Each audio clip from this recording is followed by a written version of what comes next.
One night in August 2016, Kyoya was on a bus heading to his parents' house. Since he could not sleep, he pulled out his phone and started watching an official stream from Succeed Soft. During the stream, Succeed Soft announced the launch of a new game. Kyoya was surprised to learn that the scenario for the game was written by Koego Kyuichi, the theme song was performed by Nana, and the character designs were created by Akishi Mashino. The three of them were known as stars of the Platinum Generation. Kyoya was certain the production cost for the game must have been huge and the reaction from fans would be incredible. Kyoya had always loved games, anime, and light novels, and he had dreamed of working in that industry. In the past, he quit his office job and joined a Bisujo game development company, but the reality was far harsher than he had imagined. The games they made did not sell, and the company eventually shut down. By the next morning, the bus reached its destination. Kyoya got off and continued his trip on foot. At 28 years old, he was still single and broke. He had lost his job and could not pay his rent, so he used the little money he had left to buy a ticket to his parents' home. After arriving, he immediately lay down in his old room. At that time, he had no job and had tried many different roles, from directing to video editing, image editing, art assistance, sub-scenario writing, and even logo design, but none of them had led anywhere. While browsing through Aki's character designs on his phone, Kyoya admired how amazing they looked. Suddenly, he received a call from his younger sister, Miyoko. She said she had found something while going through his old belongings, an acceptance letter from an art school. She told him she would bring it over. The discovery brought back memories of the time when Kyoya had been unsure about which school to choose. He once had the chance to pick between an economics program at a regular school and a visual arts program at an art school. His admiration for creators had pushed him to take the art school entrance exam just for the experience, and he actually passed. However, he never enrolled because he lacked confidence in becoming a creator. Kyoya could not help but imagine what might have happened if he had chosen the art school back then. The Platinum Generation members were all around his age, so if he had attended that school, he might have become someone like them. He even wondered if it would ever be possible to return to that time. As Kyoya drifted to sleep, Miyoko's voice woke him up. She handed him the letter and left. At that moment, Kyoya realized he could never go back to the past. All he could do was start searching for a job again. One night in September 2016, Kyoya was walking through the city after receiving yet another rejection message from a company he had applied to. His situation felt painfully unlucky. While crossing a bridge, he noticed a girl standing alone. She looked lonely, and when she began taking off her shoes, Kyoya panicked. Thinking she might be in danger, he shouted and ran toward her, pulling her back to safety. Later that night, they talked at a cafe. The girl introduced herself as Eiko. Kyoya apologized repeatedly, explaining that he thought she might have been trying to harm herself. Eiko was surprised and asked if she had really looked like someone with that intention. Feeling awkward, Kyoya admitted that she simply seemed lonely. Eiko eventually shared that she was dealing with a serious problem at work. One of her staff members had suddenly left during a critical time. It turned out that Eiko worked at a game development company and was searching for someone who could handle direction, image, and video editing and had general knowledge of web development. Kyoya said he might be able to help with those tasks. After a brief conversation, Eiko asked him to come to her office the next day. The following morning, Kyoya went to the address Eiko had given him. He was stunned when he arrived and saw that it was the headquarters of Succeed Soft. He lightly slapped his own cheeks to motivate himself, realizing this could be the chance of a lifetime. He then walked toward the building of Development Group 2. Inside, Kyoya met Eiko again. She greeted him warmly and introduced herself formally as the leader of Succeed Soft's second development group. Kyoya greeted her politely and could not hide his amazement. Even though Eiko might be younger than him, she was already leading a team, a remarkable achievement compared to where he was in life. Eiko explained what his work would involve and led him to the materials room, a space used to store reference items for new projects. The room was messy because of a shortage of staff. She told Kyoya that his first assignment was to organize the entire room. Although it sounded like a tough task, Kyoya was grateful to have found a new job. He immediately started sorting through the folders on the computer, arranging them in a clear order. By the end of the day, he had accomplished a lot, organizing files with both numbers and letters for easy identification, creating digital backups, storing printed copies on shelves, labeling toys and figurines, and logging everything into the computer. When Eiko checked the room, she admitted that Kyoya's work had exceeded her expectations. One day in September 2016, one of Kyoya's co-workers asked him for help to speak with a writer over the phone, saying that Kyoya's gentle and thoughtful approach was exactly what they needed. His presence in the office was truly helpful to everyone around him. His work results were excellent and always met the targets, and he never hesitated to lend a hand to others. Eiko felt genuinely happy to see him there. That evening, Eiko invited Kyoya out for dinner. She admitted that she was glad because back then, she once mistook Kyoya for someone who was about to jump off a bridge. They both smiled as they recalled that moment. Eiko explained that during that time, she had been dealing with a lot of worries and had grown tired of everything. She shared how the social game developers considered her team a budget burden and even disrupted their progress. Kyoya was surprised that anyone would do such a thing, especially since the project that year was such a major one.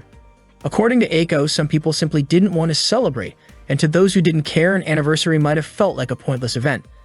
Eiko wanted to make sure the project would run smoothly because it was a significant collaboration with the Platinum Generation. She admitted that Kyoya's arrival at Succeed Soft had been a huge help to her.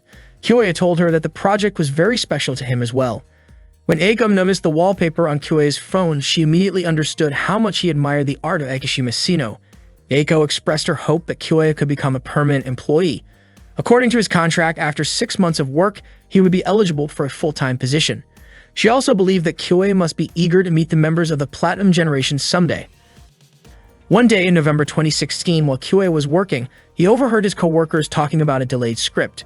Suddenly, Eiko gathered all the employees to announce that the Platinum Project had been frozen by a decision from the board of directors. Shocked, Kyoya asked why such a thing had happened.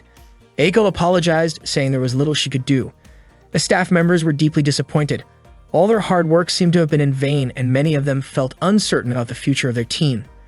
Kyoya was stunned. Once again, he found himself facing another failure. He lowered his head in despair and accidentally dropped some documents on his desk. That night, Kyoya went back home with a heavy heart. His team had been disbanded, and his employment contract was canceled. Sitting alone in his room, he questioned what exactly had gone wrong with his life. His eyes wandered to a letter of acceptance from an art school, and he began to wonder what might have happened if he had chosen to attend that school instead. Perhaps he could have poured his heart into creating, thinking, and making something new. Perhaps he could have met the Platinum Generation, worked alongside them, and inspired each other. Frustrated, Kyoya threw the letter into the trash and cried, realizing it was all too late. Eventually, he fell asleep, only to wake up to the sound of Miyoko calling his name. When he opened his eyes, he thought Miyoko was just cosplaying, since she was wearing a high school uniform, even though she should have already graduated. Miyoko asked what he wanted to eat for the celebration. Kyoya was confused and had no idea what celebration she was talking about. Miyoko explained that he had looked so happy earlier when he was accepted into Umaka Art School. Kyoya, bewildered, replied that it had been 10 years since that happened. Miyoko, of course, didn't understand what he meant. Looking around his room, Kyoya noticed something strange. His bookshelf only had 7 volumes of Zero no Tsukaima, and several other books like Haganai, Asterisk, and No Game, No Life were missing. He also wondered why he still had a CRT monitor that he should have thrown away long ago. There was even a PlayStation 2 instead of a PlayStation 3. To his surprise, his smartphone had turned into an old flip phone. When he finally looked at the calendar, Kyoya realized that he was somehow back in the year 2006. For someone who always believed that time could never go backward and that life offered no second chances, it was shocking to find himself in the very past he had once wished to revisit, now with the possibility of making things right. Kyoya found himself back in the year 2006, and he decided to enroll at Umaka School of Arts. In April of that year, he officially began his classes there. Kyoya had no idea why this had happened to him. What he did know was that he had traveled 10 years into the past, returning to the exact moment when he was supposed to choose a university. Instead of dwelling on how strange the world could be, he chose to focus on shaping his own future. That day, Kyoya walked toward the place where he would be living during college. Carrying only the essentials, he set out to find his new residence. In his previous life, he had taken a safer, more conventional path because he doubted his own potential. That choice had led to many bitter experiences, so this time he decided to enroll in an art school to pursue the chance of a different outcome. Later that day, Kyoya arrived at the shared house called Kiriyami, which would now be his home. Before long, his belongings were delivered. He immediately began unpacking and organizing his room. After a while, exhaustion set in, and he decided to leave the rest for tomorrow. Taking a break, Kyoya grabbed a bottle of yogurt and drank it. He remembered his father's advice to eat more fermented foods like those containing lactic acid or natto because meals prepared while living alone might not always be balanced. While unpacking, Kyoya thought that becoming an art student might give him the chance to work with talented creators like Shino Akishima, Kyuichi Kawago, and Nana. Eventually, fatigue caught up with him and he fell into a deep sleep. Suddenly, he heard someone calling his name. Kyoei opened his eyes and was startled to see the president from his old workplace standing before him. The president urged him to wake up and reminded him that the Seiki Puriketsu project wasn't finished yet. Before he could process what was happening, debt collectors appeared and surrounded him. Confused, Kyoei thought it was all a misunderstanding. It turned out to be part of a film shoot. The president told him to run, saying that life was like filmmaking, where a second take could change everything. He encouraged Kyoei to chase after his bright future.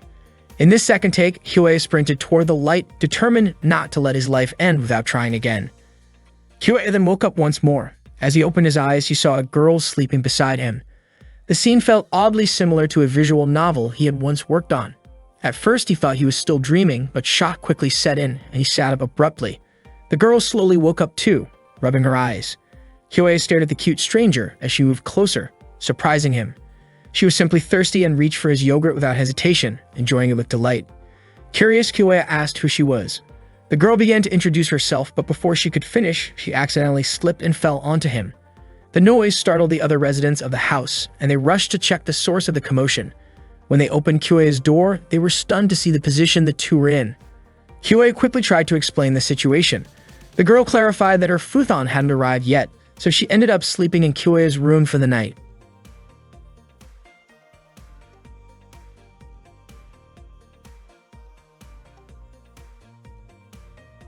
The four residents of the Kitayama house introduced themselves to each other in the living room.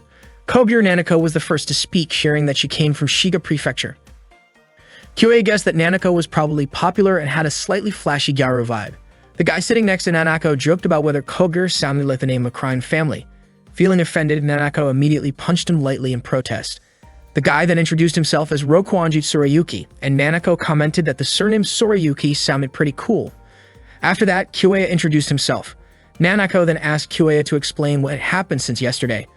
Kyoei told them that everything was just a series of unfortunate coincidences. Tsurayuki was surprised that Kyoei had ended up sleeping next to a girl he had just met by pure accident. Nanako didn't believe the story so easily and playfully threw a pillow at Kyoei. The girl who had shared the room with Kyoei then introduced herself. Her name was Shino Aki, and she was from Fukuoka. Tsurayuki pointed out that the name Shino Aki sounded more like a boy's name. Aki explained that Shino was her family name while Aki was her given name, but Kyoei and the others ended up calling her by the nickname Shinoaki instead. Kyoei, Aki, Tsurayuki, and Nanako would now be living together in the Kitayama house. Kyoei and Aki shared the second floor, while Tsurayuki and Nanako stayed on the first floor. They divided household chores for the week, and that day it was Kyoei's turn to cook. While preparing the meal, Kyoei kept glancing at Aki and Nanako as they chatted, thinking to himself that both of them were incredibly cute. He remembered the incident from the day before and told himself he needed to be more careful to avoid any misunderstandings. That morning, Kyoei left the house with his three friends. They all turned out to be in the visual arts department. Nanako was surprised when she learned that the area they were walking through was part of Osaka, since it looked more rural compared to where she came from. It turned out to be a border area, and there had even been recent warnings about snakes. Nanako seemed uneasy at the mention of snakes, but according to Tsurayuki, there was something even more intimidating than snakes. The Unaka Art Landmark, a hill dedicated to art installations. When they finally reached the visual arts classroom, they saw that quite a lot of students had gathered there. Everyone found their assigned seats, and Kyoei and his friends split up to locate their numbers. Not long after, a muscular guy arrived and sat next to Kyoei. He introduced himself as Genkiro and looked genuinely excited to have joined the art school. Kyoei greeted him, and they started talking. Genkiro asked if Kyoei played any sports, but Kyoei admitted that he only watched baseball on TV. Genkiro began sharing stories about baseball players of that era and asked Kyoei which player he liked the most. Kyoei mentioned Udani, only to realize that Genkiro had never heard of the name. That made Kyoei suddenly remember that it was still 2006, while he himself had already lived through life up to 2016 in his previous timeline. He reminded himself to be careful with what he said. Not long after, the professor's assistant Misaki entered the classroom to give a welcome speech. Misaki suggested doing a quick survey by asking who among the students wanted to become film directors, scriptwriters, anime creators, game developers, and so on. The students eagerly raised their hands according to their interests, their faces full of excitement. But then Misaki suddenly shared a sobering fact. The Unaka Art School had 135 graduates from the visual arts department the previous year, and only 8 of them had actually found jobs. The students were shocked. Nanako guessed the number might have been around 42, but the reality was far lower, even though it was still more than the year before. Misaki explained that everyone first needed to meet their basic living needs, which required money. Games, anime, and films were forms of entertainment, and people only considered them important once their basic needs were fulfilled, which meant those industries had a lower priority. Misaki added that people entering these creative fields often walk a fine line between eccentricity and foolishness.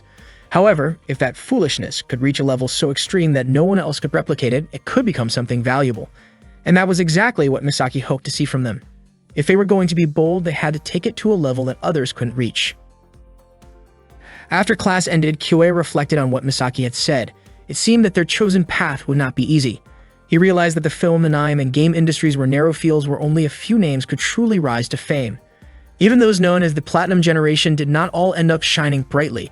Having already experienced the future once, Kyoei understood this reality well. There was no point in feeling discouraged so early, so he reassured himself to keep moving forward. As he was about to leave the classroom, Kyoei noticed a student ID card that had fallen out of a girl's bag. He picked it up and returned it to her, only to be stunned when he saw that it belonged to Eiko, the team leader from Succeed Soft. Without thinking, Kyoei accidentally called her leader. Eiko looked puzzled since she wasn't part of any club at school. Kyoei quickly apologized and handed her the card. After thanking him, Eiko left the room and Kyoei couldn't believe that they were actually enrolled in the same department. He began to wonder if the entire Platinum Generation might already be present in that very classroom. After that, the visual arts class began, but Kyoei and his friends didn't start making a film right away. They first spent time observing the senior students and learning everything they could about filmmaking. Once the observation session ended, Kyoei quickly headed to his next class. On the way, he happened to see Eiko managing a film production.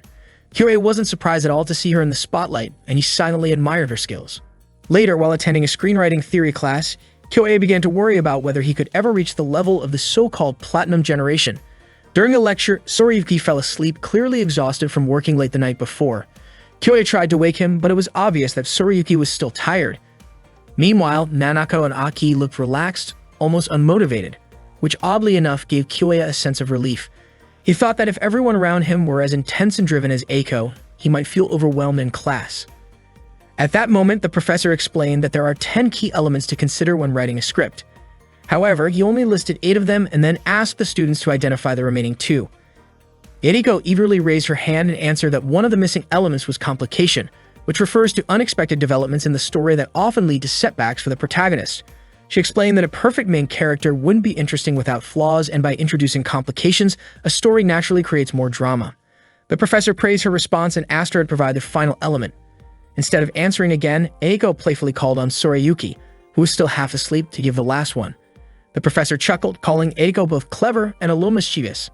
The professor then turned to Soriyuki, asking him to share his answer. Still waking up, Soriyuki received a quiet hint from Kyoei that the professor wanted the final element. After thinking for a moment, Soriyuki replied that it was the role of the antagonist.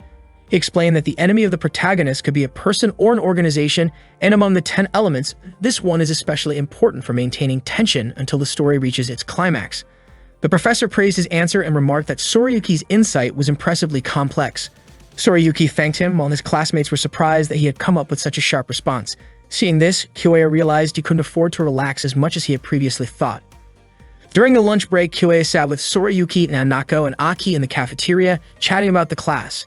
Everyone was impressed by Soriyuki's answer, but he humbly said that he had only repeated something he had read in a book.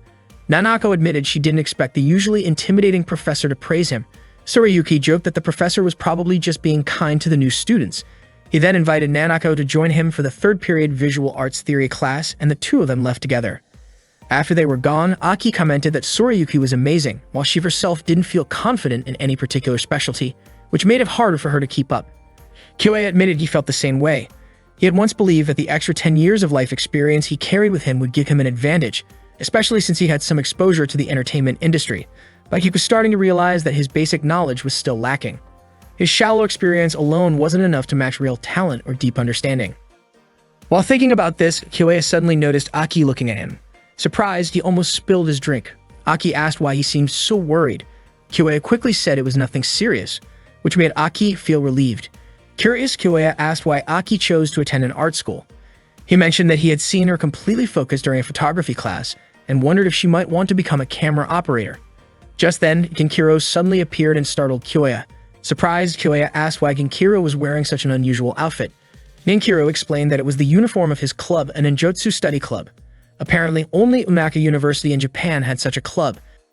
However, it seemed that Ginkiro's real reason for joining was because of a senior Komochi member he admired. Aki laughed, saying Ginkiro looked like he was having a great time in the club. Ginkiro encouraged both Kyoya and Aki to join as well, assuring them it was a lot of fun. After that, Kyoya and Aki headed straight to the club room, but when they arrived, it didn't see a single student there. A few moments later, two senior members called out to them from upstairs and invited Kyoya and Aki to join their club activity. Everyone was holding a welcome party for the new students of 2006, celebrating together with a cheerful toast. Kyoya looked a bit worried, wondering if it was really okay for them to join even though they hadn't decided to become members of the club. According to Aki, it was fine since the seniors hadn't asked them about that at all. They all enjoyed the late afternoon atmosphere, having fun together until the sun began to set. While Kyoya was about to start a conversation with Aki, Sayori unexpectedly fell asleep on his shoulder. Kyoya couldn't help but smile as he looked at her. Later that night, Kyoya carried Aki on his back as they walked home. Halfway through the walk, Aki woke up. She apologized for troubling him, but Kyoya assured her it was no problem. He understood that she was exhausted since they had been busy ever since the entrance ceremony. Aki commented that Kyoya was surprisingly dependable, even admitting that she was a little surprised they were actually the same age. To her, Kyoya seemed to care about everyone and remained calm for someone who was just 20, though at times he looked tired from thinking too much.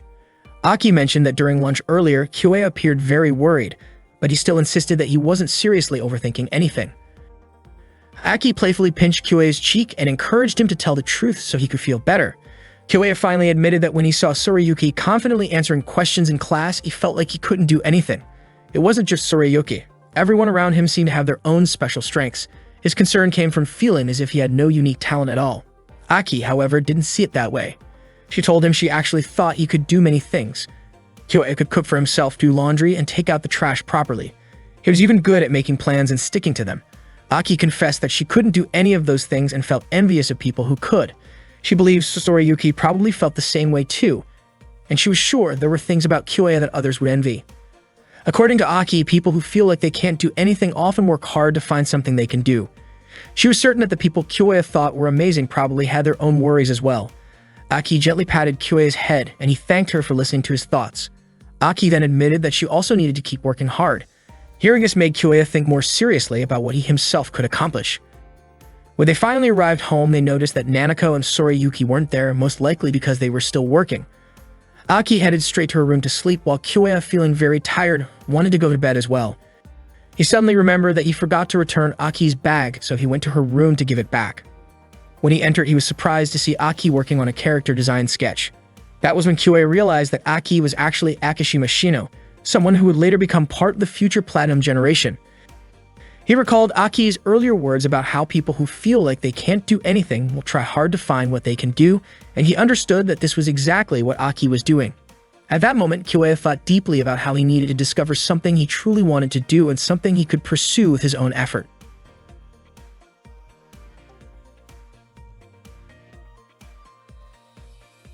Aki scolded Tsurayuki for eating her ramen without permission. Tsurayuki apologized and offered to make it up to her by buying sukiymen instead. Aki pointed out that the soy sauce flavor of sukiymen was completely different from her own Yumakatoya tonkatsu flavor. Tsurayuki and Aki kept arguing while Kyoya could only watch. Nanako stepped out of her room and reminded Tsurayuki that eating someone else's food was something he should never do when they were all living together.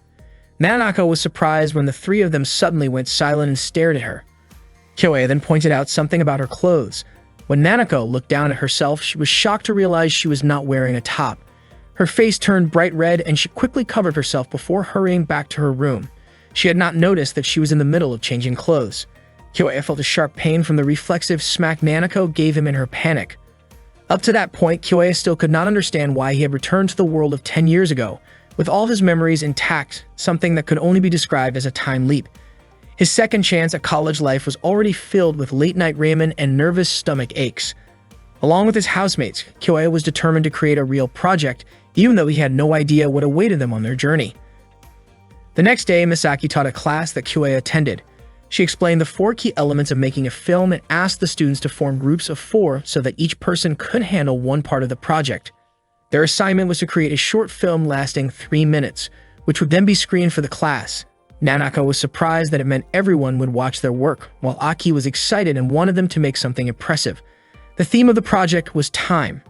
After class, Kyoya and Sorayuki played baseball on the field while discussing their plan. Sorayuki suggested naming their team Kitayama. Kyoya divided the roles. Sorayuki would handle directing, Aki would take the technical side, Nanako would manage execution, and Kyoya himself would oversee production. Sorayuki wanted to write the script but admitted he was not interested in the on-site work. Later that day, Kyoya and Nanako went to their part-time jobs, surprised to find out they worked at the same place. Nanako mentioned that the manager gave her a strange look because she and Kyoya shared the same address. Curious, Kyoya asked why Nanako had chosen an art university and what she wanted to do there. Nanako said she had no special reason, and that maybe she had simply grown tired of Lake Biwa. She shared how, back in grade school, she once believed Lake Biwa was the ocean because of how enormous it looked. She was sure Kyoya might have thought the same if he had seen it. Nanako reminisced about her old neighborhood, where there were towns and shopping areas, but explained that if she had never left her home, she would never have known what the ocean really looked like. Time passed without her realizing it, and before she knew it, she had arrived in a completely new place. She admitted it felt like she was still searching for her identity. Hearing this, Kyoya remembered experiencing something similar himself. While Kyoya was about to place a drink on the wrong shelf, Nanako reached up to help him put it on the top rack. As she leaned forward, she accidentally bumped into him. She quickly apologized and asked him to hold still for a moment while she finished arranging the drinks. Kyoya stayed calm, silently reminding himself that even though he looked like a young college student again, his mind was still that of a 28-year-old adult. He thanked Nanako for her help, and they soon finished their shift.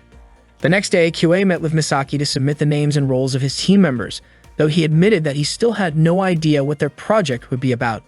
Misaki encouraged him by saying that inspiration could come from anywhere and asked if anything interesting had happened to him lately that he could use. Kyoya recalled the moment when Nanako had stepped out of her room while changing in the awkward accident at work. His face flushed at the memory, and he quickly excused himself from the room, realizing he needed to decide on their concept soon. When Kyoya arrived home that evening, he found Aki asleep at her desk, having dozed off while studying. He gently woke her, and she greeted him sleepily, sharing that she had been dreaming of eating a mountain of Edoshima oysters. Kyoya apologized for waking her from such a pleasant dream and asked why she had chosen to attend an art university. Aki admitted that she never felt particularly talented at anything, and thought it would be good to try something where she might discover what she could do. She confessed that even back in grade school, she was not good at studying and often missed her train. Since she grew up in the countryside, missing a train meant waiting 30 minutes for the next one, and the station staff even came to recognize her over time. Inspired by Aki's story, Kyoya came up with an idea that fit the theme of time.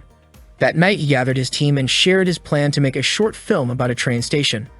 When Nanako asked why, Kyoya explained that a station was a place everyone could easily picture, which made it perfect for establishing the setting in a 3-minute film. He felt that a station, where people come and go and time constantly moves forward, was the ideal backdrop for their project. Nanako agreed, and Aki also mentioned that everyone used the train. Kyoya explained that since the station had been in the same place for a long time, it would be easy to show the passage of time there.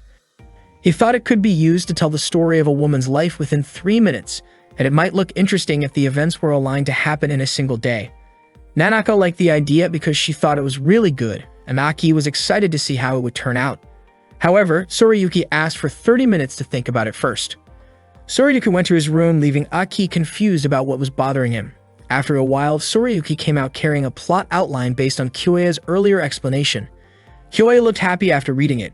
Aki praised Sorayuki for being able to create a plot so quickly.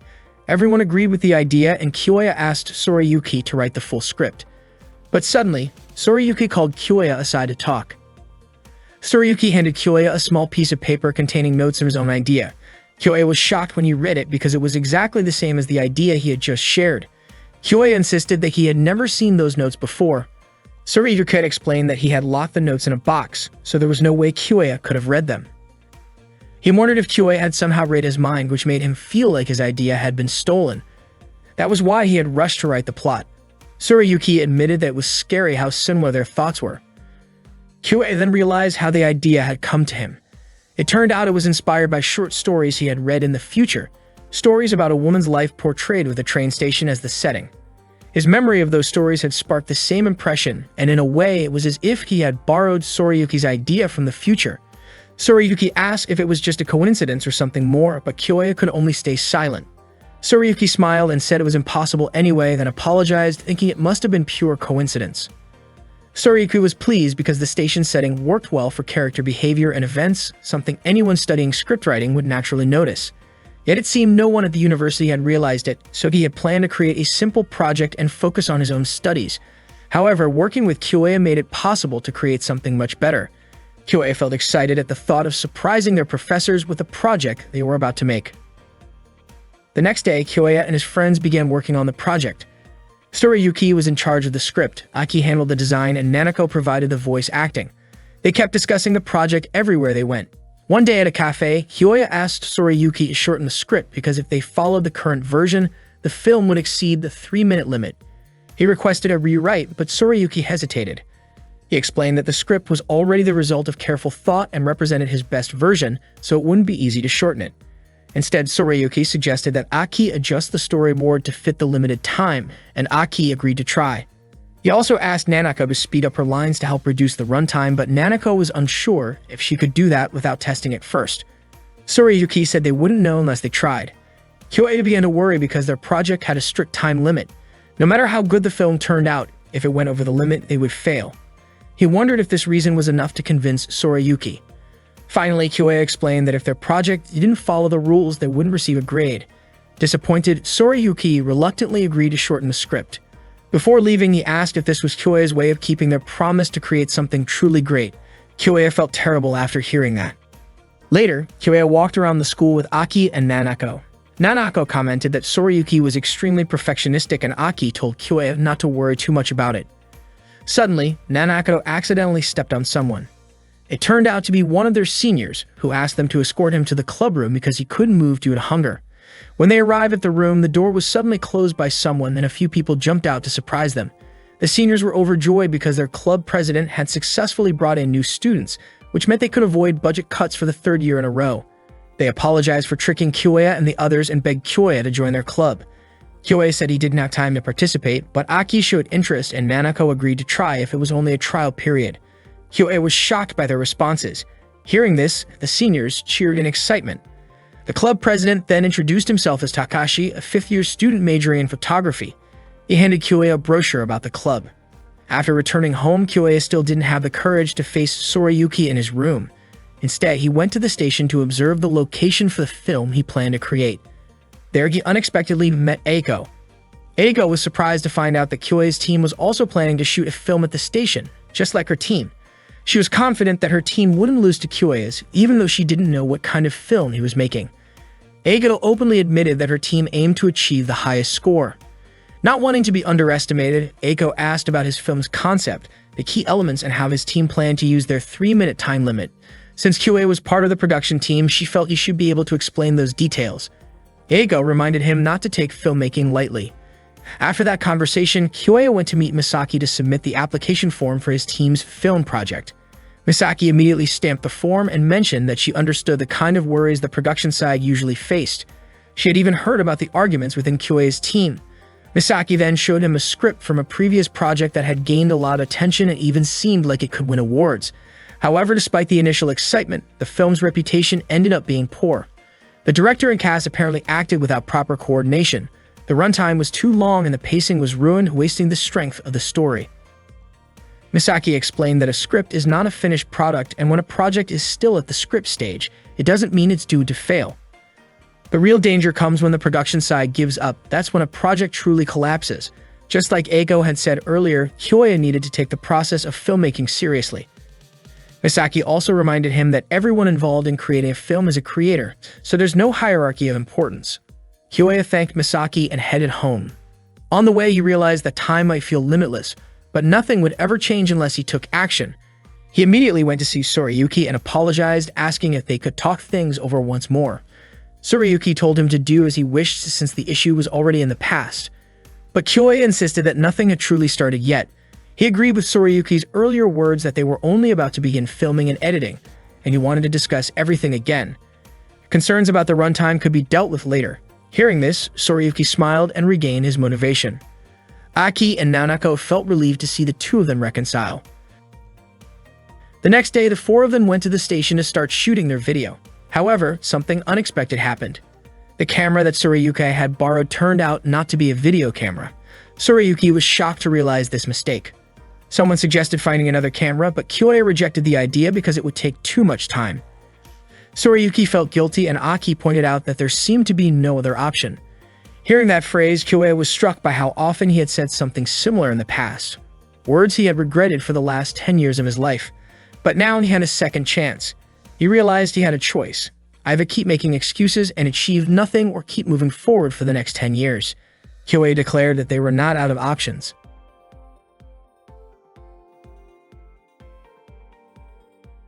The day of the short film screening finally arrived, and the students gathered in the theater room to watch the projects. Nanako felt nervous just thinking about how their film would turn out. Kyoya apologized to everyone because he barely finished editing and they never had the chance to preview it. Tsurayuki told him not to worry since he had already trusted Kyoya with everything. Nanako added that without Kyoya, they would not have been able to bring anything to completion. Aki confidently said everything would be fine. Before the screening started, Misaki gave them a few words of guidance. She reminded everyone that while this was part of a class assignment, once a piece becomes a finished work, it has to be ready for the audience's judgment. Everyone in the room was a creator themselves, so they had the right to react honestly, whether that meant laughing, clapping, or staying quiet. Misaki encouraged them to respond truthfully as students of visual arts. Kyoya thought to himself that in other words, if the film wasn't engaging, the theater would stay silent, and that would be the end of it. Suddenly, Eiko spoke up and said her team would not lose to Kyoya's. The screenings began soon after. Eiko's team's film played first and received a round of enthusiastic applause. Kyoya openly admitted how impressive Eiko's work was. Tsurayuki was surprised that a silent film could move the audience so deeply. Nanako hadn't expected that even without dialogue or sound, the protagonist's message could still be delivered so clearly. Aki commented on how visually beautiful the film looked. Kyoya acknowledged that in terms of polish and overall quality, Eiko's team was on a completely different level. Next, it was time for the Kitayama team's film. Aki worried that their film might be compared to Eiko's because both were set in train station. Kyoya silently hoped their project would receive a good reaction from the audience. As the film began, the audience was surprised to see that it used a series of still images edited in sequence to create the illusion of motion. That was the method Kyoya had to come up with. Earlier, he had told the team that they would try something different. Tsurayuki initially objected, pointing out that they were supposed to produce a video, not a slideshow. He even suggested changing the schedule, but Kyoya refused to give up. He asked everyone to trust him and assured them that their hard work would pay off. Kyoya spoke with such confidence because he had faced tough situations before. In the past, he once had to create a promotional video with almost no usable material. Back then, he managed by using After Effects, Premiere, and Photoshop, tools that were already available at the time. He was determined not to waste his friend's efforts.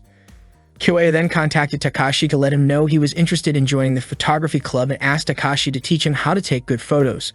After that, Kyoya and Aki set up the camera positions following Takashi's instructions. Kyoya explained that they needed 100 photos per segment, which meant they would keep the camera fixed while taking shots. He then asked Nanako to act as usual once the clapperboard signaled a 2 to 3 second cue. He reassured her that he would capture the best frames from the continuous shots. Tsurayuki placed his full trust in Kyoya. Kyoya also told Aki that the composition he wanted would only work for still images. He knew it was a tough challenge but believed Aki could handle it. Aki admitted she wanted to meet his expectations. Kyoya also borrowed Nanako's digital camera to take 15-second bursts of still shots to piece together the story. During the shoot, Kyoya asked for Takashi's help to guide the process. Together with their classmates, they worked on capturing every shot until late afternoon. The short film was finally screened in front of the entire class. Kyoya silently wished for everything to go well. When the film ended, he was stunned to hear Eiko and the other students applaud. Genkiro was even moved to tears after watching it. Tsurayuki couldn't believe they had received such lively applause. Aki felt completely satisfied, and even Eiko acknowledged Kyoya's skill. Afterward, Kyoya felt an overwhelming sense of relief. Eiko's team secured first place, which was no surprise, while the Kitayama team earned third place. Kyoya couldn't help but think that if they had been able to produce the film exactly as planned, their score might have been even higher. Later, when only the Kitayama team remained in the theater, Kyoya apologized if his editing hadn't been good enough. But Tsurayuki admitted he was more frustrated with himself for not knowing what Kyoya had been doing during the shoot, especially since everything turned out so well in the end. He praised Kyue's skill and reflected that if his own script had been a revised version based on Kyue's feedback instead of the first draft, the film could have been even better. Nanako also praised Kyue's incredible idea, admitting that all she did was follow his direction, yet the results still amazed her. She confessed that acting in the film made her want to perform again. Nanako promised she would do even better next time because she wanted another chance to act. Aki teased Kyue, calling him sneaky because he was usually so quiet, yet when he became passionate, his eyes seemed to light up. She even admitted that her heart raced during both the shoot and the screening. Misaki then reminded them that the theater would be closing soon and asked if the four of them had figured out what they wanted to work on next. Aki, Nanako, and Sorayuki each decided they wanted to become even better than Kyue. Misaki smiled warmly, happy to see the determination in all of them. Meiki told the group that there would be another assignment after the holiday, and she asked the three of them to be ready to respond to Kyue. As they left the theater room, they talked about the mistakes they had made. They went over Sorayuki's error in handling the equipment, Aki's issue with the timing when creating the storyboard, and Nanako's unexpected desire to act, which had completely surprised Kyue. At that moment, Kyue thought that if he could put pressure on the platinum generation he admired so much, then maybe his decision to remake his life was starting to move in a better direction. Meanwhile, Eiko visited Misaki in her room. She admitted that she was upset about why Kyue's team did not earn first place. Misaki explained that Kyue's team created something unusual for a school project and suspected that this wasn't accidental. She believed that the team must have run into problems when requesting equipment. Misaki said that the film wasn't fully planned out, but even so, it had been a long time since she had seen something as interesting as that.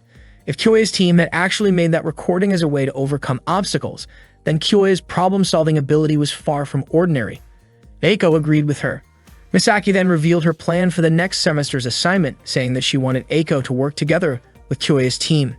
Eiko was surprised to hear this. Misaki teased that she was sure Eiko was interested in Kyue.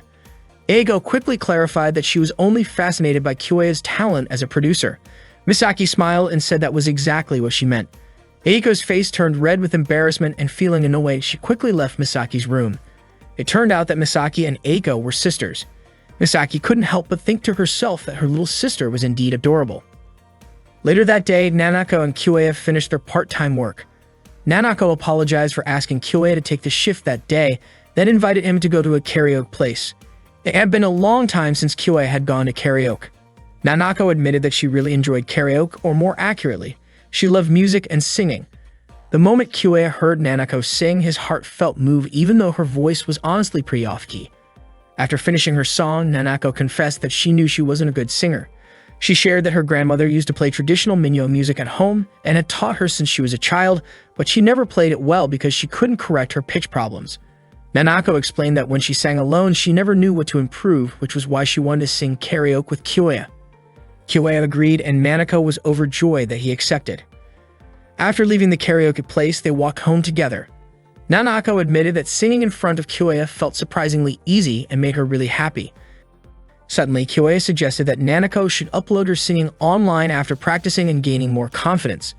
He wanted to record her singing and share it on a video site so more people could see it. But Nanako immediately refused, saying she didn't want to do that because she was sure people would criticize how bad her singing was. Kyue tried to reassure her, saying they could upload it once her quality improved, but Nanako still declined, insisting she didn't want to show it to the whole world because it felt like seeking attention. Kyue then suggested uploading it to a Japanese video-sharing site instead. Nanako had never even heard of that site before. It turned out that the site would only be launched at the end of the year. Hearing that, Nanako finally softened and agreed. Kyue became excited, deciding to make it a goal for Nanako to practice singing and reach that milestone together. The next day, the photography club held a small celebration for the end of the semester, and for the art club's budget increased thanks to their new members. Everyone raised their glasses for a toast. Takashi suggested that they all introduce themselves again. He was happy because, thanks to Kyue and the others, the photography club was able to survive. After Takashi finished his introduction, it was Yurika's turn. She was a third-year student majoring in industrial arts and proudly showed some of her sculptures and handmade crafts. Next came Mikio, who introduced himself with a beautiful singing performance. Nanako was amazed by his voice. Mikio, a second-year music student, clearly had many talents, which Yurika also pointed out. After that, Masaru stepped forward with a dramatic pose and performed a dance routine.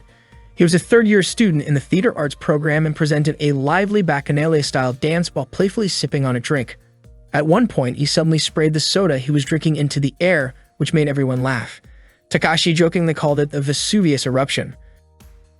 Once the club gathering ended, Kyoya and Aki decided to head home together, while Nanako left for her part-time job. As Kyoya and Aki walked side by side, Aki looked genuinely happy.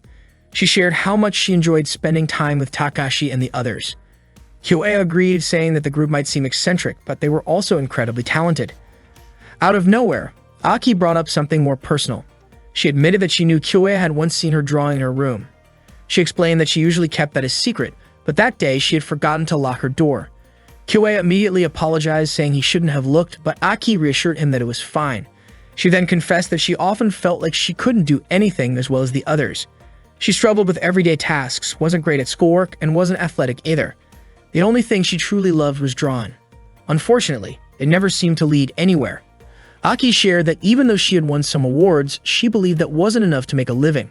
That was why she decided to study visual arts, hoping it might help her find work in television someday. She admitted that she had always been too nervous to join the art club. Drawing was something she loved, but she couldn't fully enjoy it because of her lack of confidence, so she kept it hidden. Aki revealed that she secretly wished her eyes could shine with the same determination she saw in Kyoya's, but she felt like that would never happen. Because of that, she was starting to think it might be easier to give up on drawing altogether. Kyoya immediately protested, his voice firm and filled with emotion. He begged her not to quit, saying he didn't want her to stop drawing under any circumstances. Aki was surprised by how strongly he reacted. Kyoya then shared something heartfelt. In the life he lived before he came back to this timeline, he had always used Aki's artwork as the wallpaper on his phone because her drawings were a constant source of comfort for him. He told her how much he genuinely loved her art. Hearing those words moved Aki deeply. She remembered the time on set when Kyoya told her that only she could create a certain piece of work, which was why he asked her to do it. Overwhelmed with happiness, Aki wrapped her arms around him in a warm hug. Her heart was racing as she confessed how much his words meant to her. She never imagined someone would see her that way. Aki then said she had already made up her mind. Her goal from that day forward was to keep learning and to draw a world that she wanted Kyoya to see. When Aki asked if Kyoya also had a goal, he smiled and said that he did, but he wasn't ready to tell her yet. Aki smiled back, promising that she would work hard until the day he was willing to share it with her. In truth, one of Kyoya's personal goals was to hear Aki say those very words 10 years in the future. And with that moment, the remake of Kyoya's life had only just begun.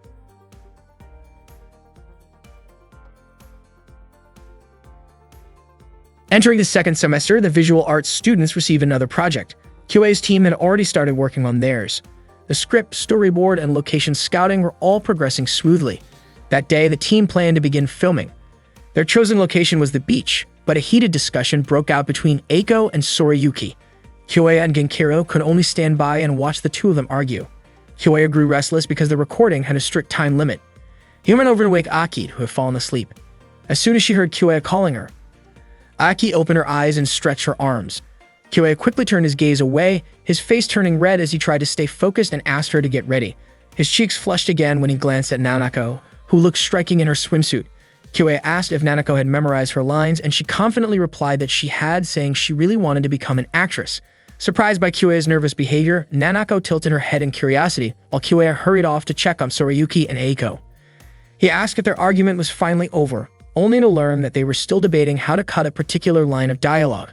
Kyoya stepped in to mediate and urged them to start filming right away. Realizing she was wasting time, Eiko decided to stop arguing and walked away, but Sorayuki, still trying to say something, accidentally tugged on the strap of Eiko's bikini. The strap came loose, leaving Eiko embarrassed and flustered. Her face turned bright red as she quickly covered herself. Out of shock and frustration, she shouted and gave Kyoya a reflexive slap, even though he hadn't done anything. On the train ride home, Kyoya asked if Eiko was still upset about what happened earlier, but she brushed it off. Instead, Eiko brought up a different topic, equipment for the shoot. She found it strange that first-year students were allowed to borrow filming equipment for several days when, by rule, they were normally restricted. Their beach shoot was scheduled to last 3 days and 2 nights, which seemed impossible without special arrangements. Eiko suspected that Kyoya had done something to make it happen, and he admitted that he had. That night, Kyoya and Eiko helped some seniors with their own filming project. Their task was to make sure no strangers walked into the shoot. When a passerby appeared, Eiko quickly called the senior in charge, got permission, and then let the person through. Kyoya praised how smoothly she handled the situation. It turned out Kyoya had volunteered to assist the seniors so that he could use the equipment when it wasn't in use. Since third-year students were allowed to borrow the gear for up to a week, his plan gave their team more access than usual. Still, Kyoya knew this technically went against the rules. Eiko worried about what would happen if the professor found out. Suddenly, a small girl appeared and said that the professor would be furious if he discovered what they were doing. Startled, Kyoya and Eiko asked where she had come from. To their surprise, the girl turned out to be a senior student. Her name was Keiko, and she teasingly accused them of making a secret deal. Kyoya asked her to keep it quiet, and Keiko agreed, but only if Kyoya promised to return the favor someday. With that, she walked away, leaving them both uneasy. The next day, the class held a screening of the student films. The movie from the Kitayama Plus team received an enthusiastic response from their classmates. Aki praised Nanako for working so hard on her performance. Kyoya commented that their film turned out great, but Eiko said she felt something about it was strange. She explained that even though it was well made, it still gave off the feeling of being carefully constructed rather than naturally compelling. Kyoya disagreed, saying the film was well executed and clearly well received. They then watched the final film of the day, and Kyoya was stunned by the incredible acting on display. Other students immediately began comparing it to the previous film, some saying the actress in the earlier one looked less impressive by comparison. Kyoya worried about how Nanako might feel hearing those remarks. After the screenings ended, Misaki announced that the highest score went to the Kitayama Plus team and congratulated them. Many classmates were surprised, wondering why their film won when the acting in the last film seemed far superior. After class, Nanako approached Misaki and asked about the ranking. She was puzzled because the last film's acting was undeniably powerful and seemed to outshine the rest. Misaki explained that filmmaking is the art of coordination.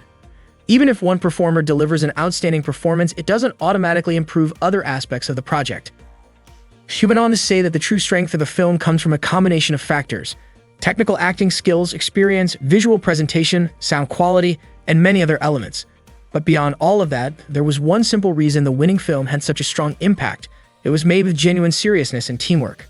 Hearing this, Nanako began to understand the deeper meaning behind their work. After class, Kyoya and his friends went to a karaoke place to celebrate the success of their film. Kyoya thanked everyone and invited them to make a toast. The beach scenes during filming had been hot and exhausting, but everyone felt satisfied because the final result turned out great. With confidence, Sorayuki said that the scene worked well thanks to the strength of the script, but Nanako teased him, pointing out that many of his lines had actually been cut. Aki and Nanako laughed at his reaction. Kyoya felt relieved to see Nanako looking so cheerful, but Eiko quietly told Kyoya that Nanako was only pretending to be happy and seemed to be avoiding something. Kyoya replied that maybe they should give her time because she would eventually come around when she was ready. Genkiro then asked Nanako to sing a song, but she refused. Genkiro kept encouraging her, and Nanako turned to Kyoya for his opinion. Kyoya suggested that she go along with it since everyone would love to hear her voice anyway. Nanako finally took the microphone from Genkiro and began to sing. When she finished, everyone was completely stunned. Blushing, Nanako apologized if her singing wasn't good, but instead of criticizing her, the group applauded enthusiastically. Aki said Nanako's voice was impressively high, and even Genkiro admitted that her singing was better than his. Sorayuki confidently added that Nanako's skill must have come from singing Minyu songs since she was a child. Nanako smiled shyly at the compliment. After that, Eiko took the microphone from Nanako and commented that Nanako never seemed to seriously want to become an actress, but rather she truly wanted to sing. Nanako was surprised and asked why Eiko would say something like that. Eiko explained that while Nanako's short acting performance in the film had been decent, it lacked real intention and depth. She had only just realized that Nanako's acting in the movie had felt a bit artificial. According to Eiko, Nanako's singing was so good that it was obvious she had been practicing since she was young. Eiko wondered why Nanako didn't follow her true passion for music and instead chose acting. Eiko believed it was because Nanako was afraid of taking something she loved too seriously, only to fail. Acting, on the other hand, gave her easy praise and allowed her to hide behind a safer choice. That, Eiko said, was Nanako's real struggle. Nanako, feeling cornered, told Eiko to stop talking. She admitted that she had loved singing and had been surrounded by music since she was a child, but she had always struggled with pitch. If she had been capable of it, she would have pursued singing long ago. Eiko then asked why Nanako chose the visual arts department instead of the music department if singing was what she truly loved, questioning why she ran away at such an important turning point. Kyoya explained that Nanako had been practicing several times because she often came to karaoke with him, but Eiko questioned whether Nanako had actually received proper training. To Eiko, those casual sessions couldn't really be called practice, more like pretending to try. Eiko urged Nanako to face her true passion if she really wanted to pursue it seriously, saying she should use her talent as her real strength instead of settling for acting just to get a bit of praise. Frustrated, Nanako looked as if she might slap Eiko, but Kyoya quickly stepped in to stop her. Eiko calmly said that Nanako was free to hit her if she wanted because she knew her words were harsh enough to deserve an angry reaction. Nanako, still upset, stormed out of the karaoke room, and Eiko soon followed, saying that if Nanako wished, she would leave the team. The next day in class, Nanako looked gloomy. After the lesson ended, Kyoei tried to talk to her, but she turned him down. Later, Kyoei discussed the situation with Soriyuki and Aki.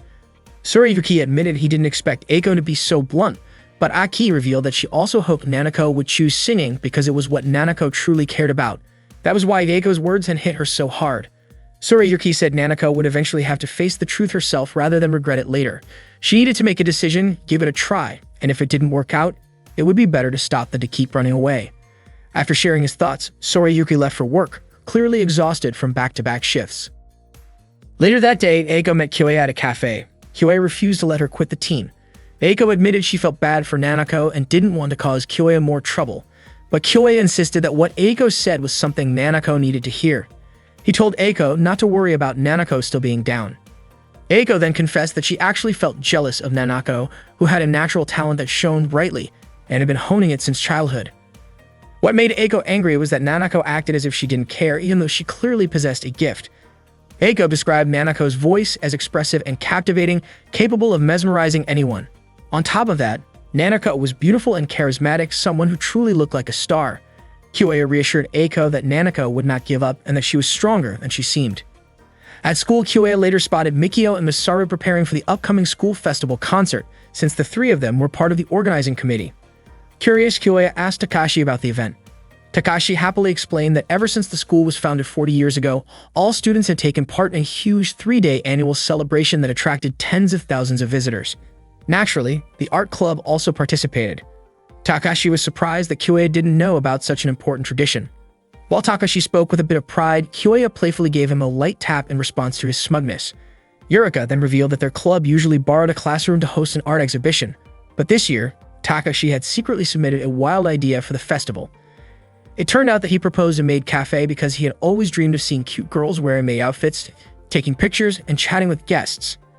Yurika immediately pulled Takashi back, telling him not to join the conversation. She said that they could not change the proposal and admitted that she had no idea how to recruit anyone. Takashi excitedly mentioned that he really wanted to meet a girl with pink hair, but Yurika quickly stepped on his head to stop him. This made Kyoei remember Keiko, so he asked Yurika about the girl with pink hair. Yurika said she had seen her before and that her name was Keiko. Just then, Keiko suddenly appeared right beside Kyoei. Takashi was thrilled and asked Kyoei who she was. Keiko explained that it had been a while since she last visited the art club room and asked if Hiro still came around. Yurika replied that Hiro had graduated 3 years ago. Yurika then asked Keiko why she had come to the club room. Keiko said that she wanted Kyoei to help her create a game and handed him her business card. Takashi pointed out that Hallucigenius Soft was a famous group. Keiko said she wanted Kyoei to guide her team, explaining that she had heard Kyoei was skilled in production. Kyoei also dreamed of making a game, but at that moment he could not accept the offer. Keiko understood his reason and told him to contact her if he ever changed his mind. She said she would keep her promise until then. Before leaving, Keiko gave him a game created by Hallucigenius Soft. When Kyoei tried the game at home, he was surprised that its quality matched that of commercial releases. The experience reminded him of the time he had worked at a game development company, and a sudden idea came to mind. He immediately went to Nanako's room and called out to her, but Nanako refused to see him.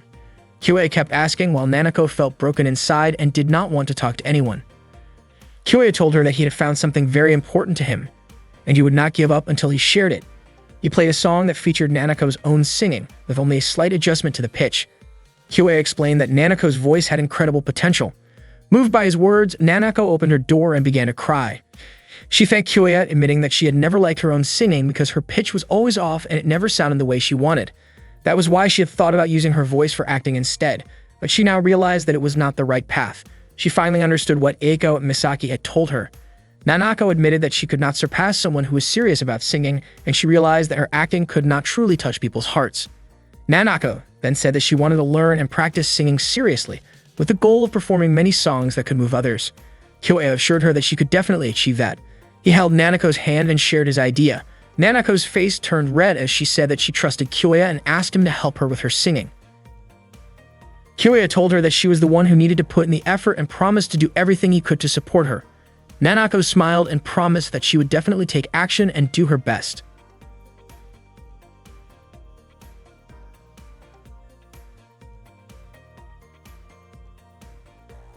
That day, the students were busy preparing for the upcoming festival. Kyoe was checking the equipment that his club would use for the event. Nanako came over carrying drinks for him. The festival was only 3 days away. Since that time, Nanako had been practicing her singing more diligently. She started learning basic notes and vocal techniques with the help of Mikio, while also working on building her stamina for singing. Kyoe even recorded Nanako as she practiced. During one of their sessions, Nanako asked Kyoe if she could really become good if she kept training like that.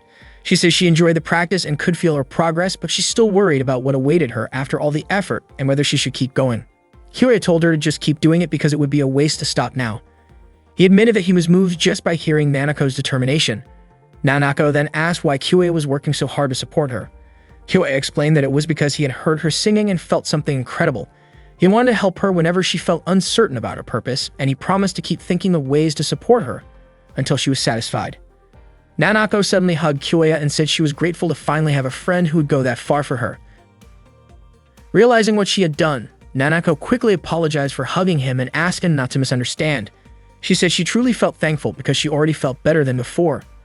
Kyoe thought about how many amazing people were around him: Nanako, Aki, Sorayuki, and Eiko. They were all working hard to create something extraordinary. Perhaps that was the reason why Kyoe had traveled 10 years back into the past. The next day, the Unaka Art School Festival finally began. The 3-day event drew large crowds of visitors. It was a historic celebration in the Kansai region, featuring special exhibitions, art displays, independent film screenings, and concerts. Genkiru handed Kyoe a pamphlet for a historical play and revealed that he would be performing in it, asking Kyoe to come watch. Meanwhile, Nanako and Aki greeted Kyoe when he arrived at the maid cafe. Kyoe was captivated by how they looked in their costumes. Nanako became flustered when she noticed Kyoe staring at her like that. Unexpectedly, Keiko also showed up in a maid outfit. She decided to help their club after hearing they were short on staff. Keiko asked how she looked and Takashi commented that her appearance was absolutely perfect. Keiko reminded Kyoe that he now owed her 2 favors. Visitors crowded into the maid cafe to see the charming maids. Aki, Nanako, and Keiko cheerfully served customers, keeping the atmosphere fun and lively. Yurika apologized to Kyoe for making him handle cooking and taking orders, explaining that Mikio and Masaru were busy with the concert committee. At one point, Takashi tried to secretly take an inappropriate photo of Keiko. Yurika immediately kicked him, snatched his camera, and called him out for being inappropriate. Later, Aki approached Kyoe and gently wiped a grain of rice from his cheek. The maid cafe turned out to be a huge success, drawing so many guests that Kyoe and the others barely had time to explore the rest of the festival. That night at home, Nanako and Aki were exhausted after working 2 days straight. Sorayuki dropped by and was surprised to see how tired they were.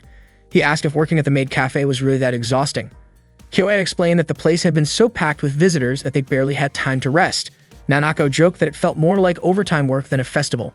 Kyoe said their sales goal had already been reached in just 2 days and mentioned that he would ask Takashi if they could close early the next day. He also invited Sorayuki to come by because the festival was far more exciting than he had expected. Nanako encouraged Sorayuki to take a break once in a while because it was not good to keep working non-stop. Although Sorayuki was not too eager to change his routine, he admitted that he did not want to miss the screening of the intense dinner party film, and he was also curious to see Nanako, the former delinquent, dressed as a maid.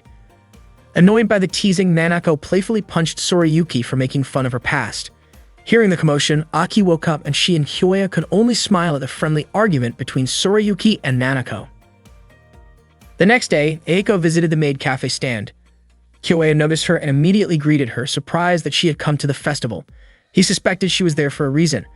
Eiko explained that she came to watch the intense dinner party film and also wanted to apologize to Nanako. Kyoe said he felt there was no need for her to apologize because Nanako had already become serious about singing and Eiko's words had actually sparked that change. Kyoe invited Eiko to stop by the maid cafe, but she declined since the movie was about to start. Before she left, Kyoe asked her to listen to Nanako's singing someday. Eiko agreed as long as Nanako continued to take her singing seriously. Later that day, Kyoe and Aki went to watch the historical play. As the performance neared its end, they still had not seen Genkiru, even though he had said he would be part of it. To their surprise, Genkiru turned out to be playing the role of a tree in the stage props. After the play, Kyoe and Aki sampled food from various stalls and visited the art exhibition, haunted house, and painting gallery. Kyoe was impressed by the fine arts department's work. Everything in the exhibition was crafted with incredible dedication. Aki stopped to admire one particular painting and Kyoe joined her. The artwork was stunning with a delicate atmosphere and an almost transparent quality perfectly suited to Shinoaki's style. Curious about the artist, Kyoe discovered that the painter was Yamashina Kazu. He wondered where he had heard that name before. Suddenly, Kyoya felt dizzy and collapsed, leaving Aki shocked as she tried to wake him up. Meanwhile, Nanako was enjoying a concert at the maid cafe. Not long after, Sorayuki arrived and asked if the cafe had already closed. Unfortunately, he missed the chance to see all the cute maid performances, but he admitted that he was satisfied just seeing Nanako. At the same time, Kyoya slowly opened his eyes and saw Aki's face right in front of him. Aki noticed that Kyoya must have been exhausted from working non-stop. Kyoya was surprised to find himself resting on Aki's lap. He tried to get up, but Aki gently asked him to stay and rest a little longer. She softly ran her hand through his hair, saying that he was mature and capable of so many things. Aki confessed that she loved the words he had once told her, when he said he admired her art and asked her not to stop creating. Their faces moved closer, almost close enough for a kiss, but the sudden ringing of Kyoya's phone broke the moment. It turned out the senior members were calling him to discuss an urgent problem. Kyoya and Aki quickly went to meet them. The issue was that the closing guest performer had canceled. Misaru explained that the concert committee had planned for Mori Shogo to be the special guest. Mori Shogo was a big-name artist who normally would never agree to a simple school festival. Misaru revealed that he had managed to contact Mori Shogo before his break and received a positive response. However, they suddenly got word that Mori Shogo could no longer come because the festival coincided with a televised music event. Since the guest appearance hadn't been officially announced, Mori Shogo asked them to find a replacement instead. Naturally, the concert committee was disappointed. Keniko suggested that they should simply invite someone else, but Misaru questioned who could possibly fill such a role. Keiko pointed out that in an art school, there must be plenty of talented people willing to sing. Kyoya then proposed that Nanako should perform. Everyone was stunned by the suggestion. At that moment, the band Prince of Persia finished their performance. The concert host announced a 15-minute break before the arrival of the secret guest, which made the audience even more excited. Nanako nervously asked if Kyoya was joking, but he assured her he was completely serious. After all, she was the only one among them who could sing. Misaru didn't immediately agree. Mikio added that even though Nanako's voice had a slightly rough quality, it carried a strength that could truly move people's hearts. Misaru warned that if something went wrong, the entire event could fall apart, so Nanako needed to be fully prepared if she chose to take the stage. He then left the top with a backup band. Nanako began to feel overwhelmed, convinced that it was impossible. She thought she could never suddenly perform in front of everyone, especially as a replacement for a professional. Kyoya tried to calm her down, but Nanako shook her head, frightened that people might say she was terrible and laugh at her. Terrified, she ran off and Kyoya immediately chased after her, promising the others that he would bring her back. He asked the team to stall for as much time as possible. As he ran after her, Kyoya reflected on his extra 10 years of life experience. He knew that things often felt impossible at first, and that letting regret take over only left a bitter taste. He didn't want Nanako to go through that same pain. He eventually found her standing silently by the lake.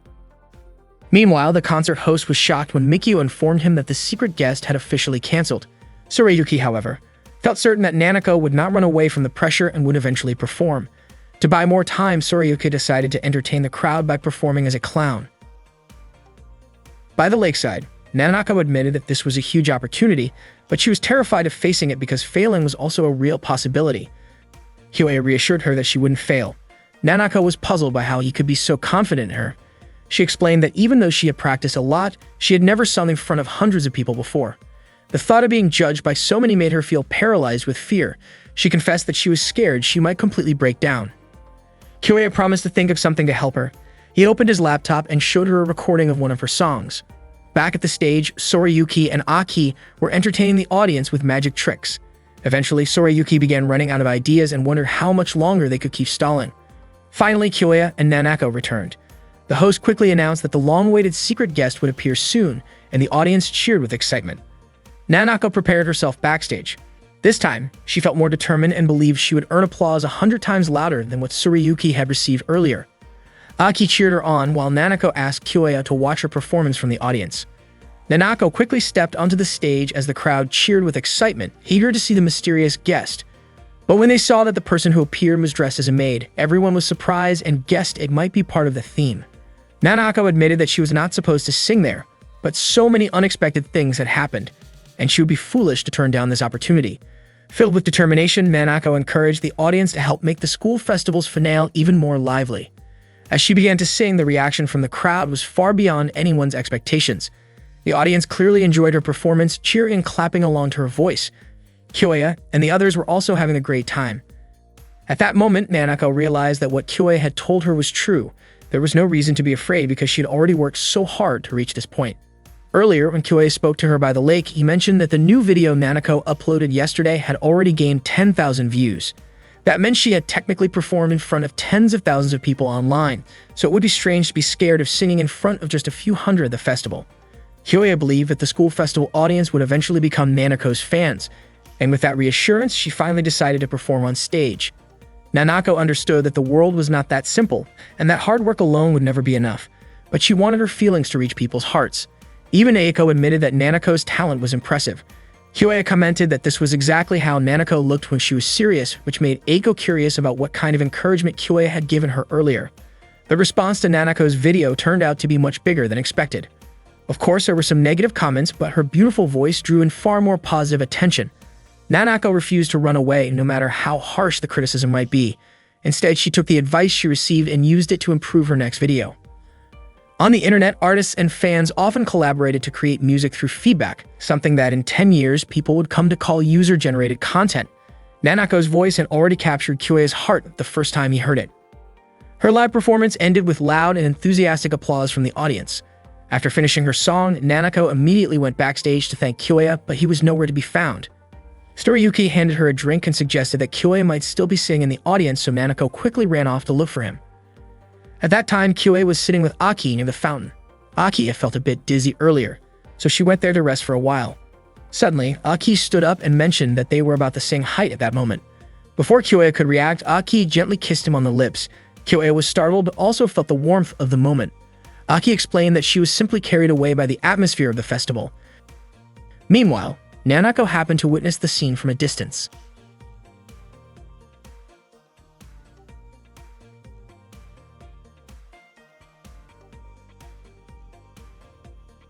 That morning, Kyoei woke up to find Aki lying on top of him, which made his face turn red in surprise.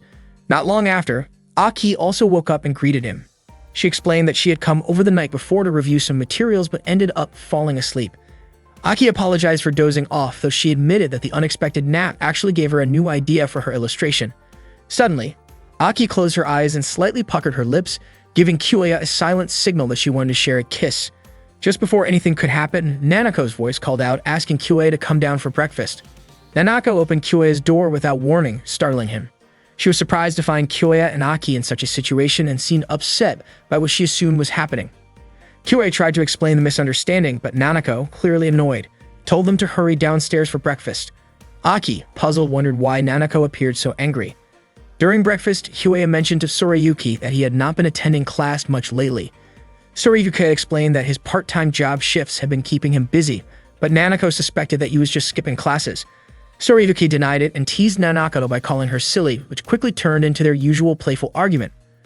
Aki, on the other hand, worried that Soriyuki might be sick, but he assured everyone that he was perfectly healthy.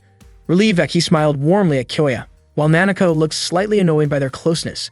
Soriyuki promised that he would attend class the following week, but when the time came, he still didn't show up. The next day, as Kyoei was leaving for college, he saw Aki trying to persuade Soriyuki to take a break. Kyoei asked what was happening, and Soriyuki explained that Aki kept insisting he needed rest even though he felt fine.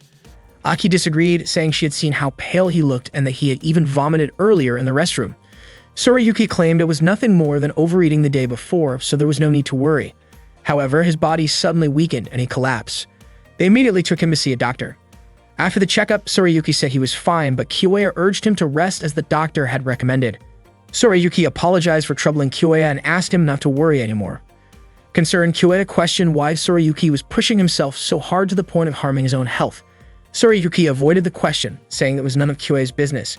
Kyoei persisted, hoping he might be able to help, but Soriyuki finally shouted in frustration, insisting that Kyoei could not possibly understand. Soriyuki then revealed the truth. He had been fighting with his parents and was now paying for his own tuition. Coming from a family of doctors, his parents wanted him to follow in their footsteps, but he had run away from home because he refused to become a doctor. Because of this situation, he could not receive a scholarship and had to take on multiple jobs to cover his expenses. He admitted that it was his own fault for skipping classes, but explained that if he stopped working, he would have no way to pay for school and nothing left to hold on to. Soriyuki felt as though there was no way out. Kyoei reassured him that there had to be another path and began thinking of a solution. After a moment, Kyoei suggested an idea to help Soriyuki earn money on his own. Tsurayuki laughed in disbelief, amazed that Kyoya always seemed to turn hopeless situations around. He wondered if Kyoya was joking and accused him of meddling in other people's problems, certain that Kyoya could never truly understand. But Kyoya calmly insisted that he had a plan even if Tsurayuki could no longer see any hope. That day, Kyoya shared his proposal. They would create a game together. The game would be a doujin game, an independently made computer game typically sold at special events. Kyoya explained that doujin games were different from those sold by retailers since they were created by small groups of individuals and distributed directly to fans. They planned to make a visual novel, which uses text and illustrations to tell a story, meaning it would not require too much technical skill.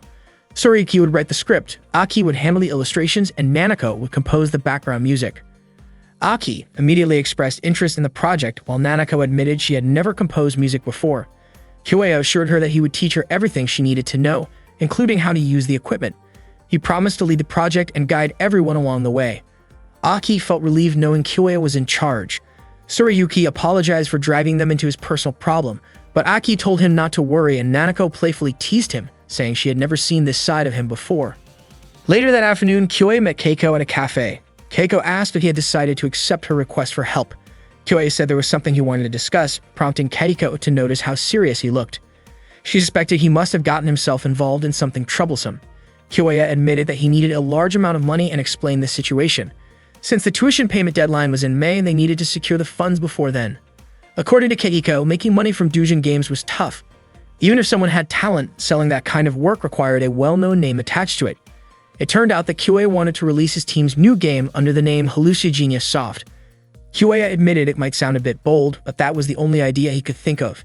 Keiko agreed to let Kyoya borrow her group's name, which made him really happy, but she also gave him a condition. Keiko wanted Kyoya to create something that would actually sell. It was a simple request, but not an easy one. At that time, about 10 years earlier, the trend of urban fantasy was already starting to fade. Kyoya began thinking about what kind of game he should create, and before long, an idea came to him. When he got home, he gathered his friends to talk about the game. The concept he wanted to pursue was a school-life story game, a genre focused on everyday life and relationships in a school setting. Tsurayuki didn't fully understand and asked if there would be any monsters in the story. Kyoya explained that there would not be, because he believed a game like that wouldn't sell if it relied on fantasy creatures. The school story game Kyoya imagined would center around romance, which surprised Nanako. Kyoya even mentioned that the game might include slightly mature themes, causing Tsurayuki to blush in embarrassment. Tsurayuki quickly pulled Kyoya aside to talk in private, admitting that he had no personal experience with anything like that. Kyoya reassured him that many professional writers created such stories without first-hand experience, so there was no need to worry. After that, they returned to the living room to continue their discussion. Aki said she had never played a game like that, so she wasn't sure what it would be like. Nanako admitted the same. To help them understand, Kyoya lent his laptop so Nanako and Aki could try a similar game. The two went to a room to test it, but before long they both screamed and came running back out. Nanako playfully hit Kyoya with a pillow, feeling flustered because she had expected a cute school story, but instead found content that embarrassed her. Aki, on the other hand, said she didn't fully get it but thought it was fun. Nanako called Kyoya ridiculous and a bit of a pervert before storming off to her room. Kyoya knew this wouldn't be easy, but he refused to give up because he was determined to help Tsurayuki. The next day during lunch break, Eideko invited Kyoya to eat together, but he declined because he needed to meet someone. Kyoya went to see Takashi and asked him about an artist named Yamashina. Kyoya had noticed Yamashina's work at a recent art exhibition and was convinced that Yamashina's background illustrations would be perfect. In truth, Kyoya remembered Yamashina's name from 10 years in the future. Takashi accompanied Kyoya to meet the artist. Kyoya explained his request, asking Yamashina to draw the backgrounds for the doujin game he was planning. Yamashina was excited, since his work had never received much attention due to his difficulty drawing characters. After that, Kyoya and Keiko went out to buy supplies. Kyoya was surprised by how many materials they needed. Keiko explained that to create a proper game, they had to make sure the equipment and specifications were solid. While shopping, Keiko's eyes caught sight of a girl standing in front of a game store. The girl stood out, and Keiko jokingly referred to her as a princess secretly buying doujinshi. Later, Kyoya met with Misaki to talk about Tsurayuki's situation. He explained that he and the others were working to support Tsurayuki. Misaki asked if what they were doing was anything suspicious, but Kyoya told her not to worry about it. He wasn't sure how Misaki would react if she knew they were making a doujin game. To his surprise, Misaki revealed that she already suspected Kyoya planned to borrow the name of a well-known group to help sell the game. Shocked, Kyoya asked how she knew. It turned out that Keiko had already told her, advising Kyoya to be honest about it. Kyoya then learned that Misaki and Keiko used to make games together, although Misaki had since retired. Keiko explained that Misaki had been a huge help to her in the past, so if any of her students were struggling, she wanted to return the favor. Misaki, however, teased Keiko by suggesting that she was also interested because it could be profitable. Misaki asked only that the project not interfere with Kyoya and the others' studies. Kyoya was surprised that Misaki actually approved. She explained that all aspects of game production would help their studies and serve as valuable experience. Keiko then asked about the production's progress, and Kyoya happily reported that everything was going smoothly. Not long after that, Sorayuki stepped out of his room and admitted that he was having a hard time. He had played the game that Kyoya had lent him as a sample, but all the girls in the game suddenly fell in love with him for no reason right after the game started. Sorayuki honestly had no idea what that was supposed to mean. He was also puzzled by the way the girls in the game spoke, which sounded overly sweet and spoiled. Kyoya explained that the game was simply designed that way. A little later, Nanako came out of her room and said she didn't understand how to arrange music on the computer. She mentioned that the settings were strange because instead of musical scales, some odd bars appeared. Kyoya told her that it might feel confusing at first, but she would eventually get used to it and find it easier. Soon after, Aki commented that creating the art for the game was difficult. She even handed over one of her drawings, which looked quite simple. Kyoya realized that everything was still far from running smoothly. The next day, there was an art class where they had to make ceramic crafts. Kyoya felt extremely sleepy because he had barely slept the night before. He noticed that Aki was also about to fall asleep while working on her craft, so he quickly nudged her awake. Nanako actually fell asleep and her face landed on the piece she was making. Kyoya hurried to gently clean Nanako's face. Sorayuki was drowsy as well and ended up shaping his clay into something odd, prompting Kyoya to wake him up too. Eiko, noticing their condition, became curious and felt certain that something must have happened to Kyoya and his friends. During the break, she approached Kyoya and asked what was really going on and why he and the others had been half asleep in class. Kyoya apologized and explained the situation, asking Eiko not to tell anyone else because it wasn't something that needed to be spread around. Eiko asked if there was anything she could do to help. Feeling grateful, Kyoya requested her assistance with the script, the art, and the opening sequence. Later that evening before leaving, Eiko mentioned that Kyoya was capable of many things and quite smart, but sometimes he overdid it.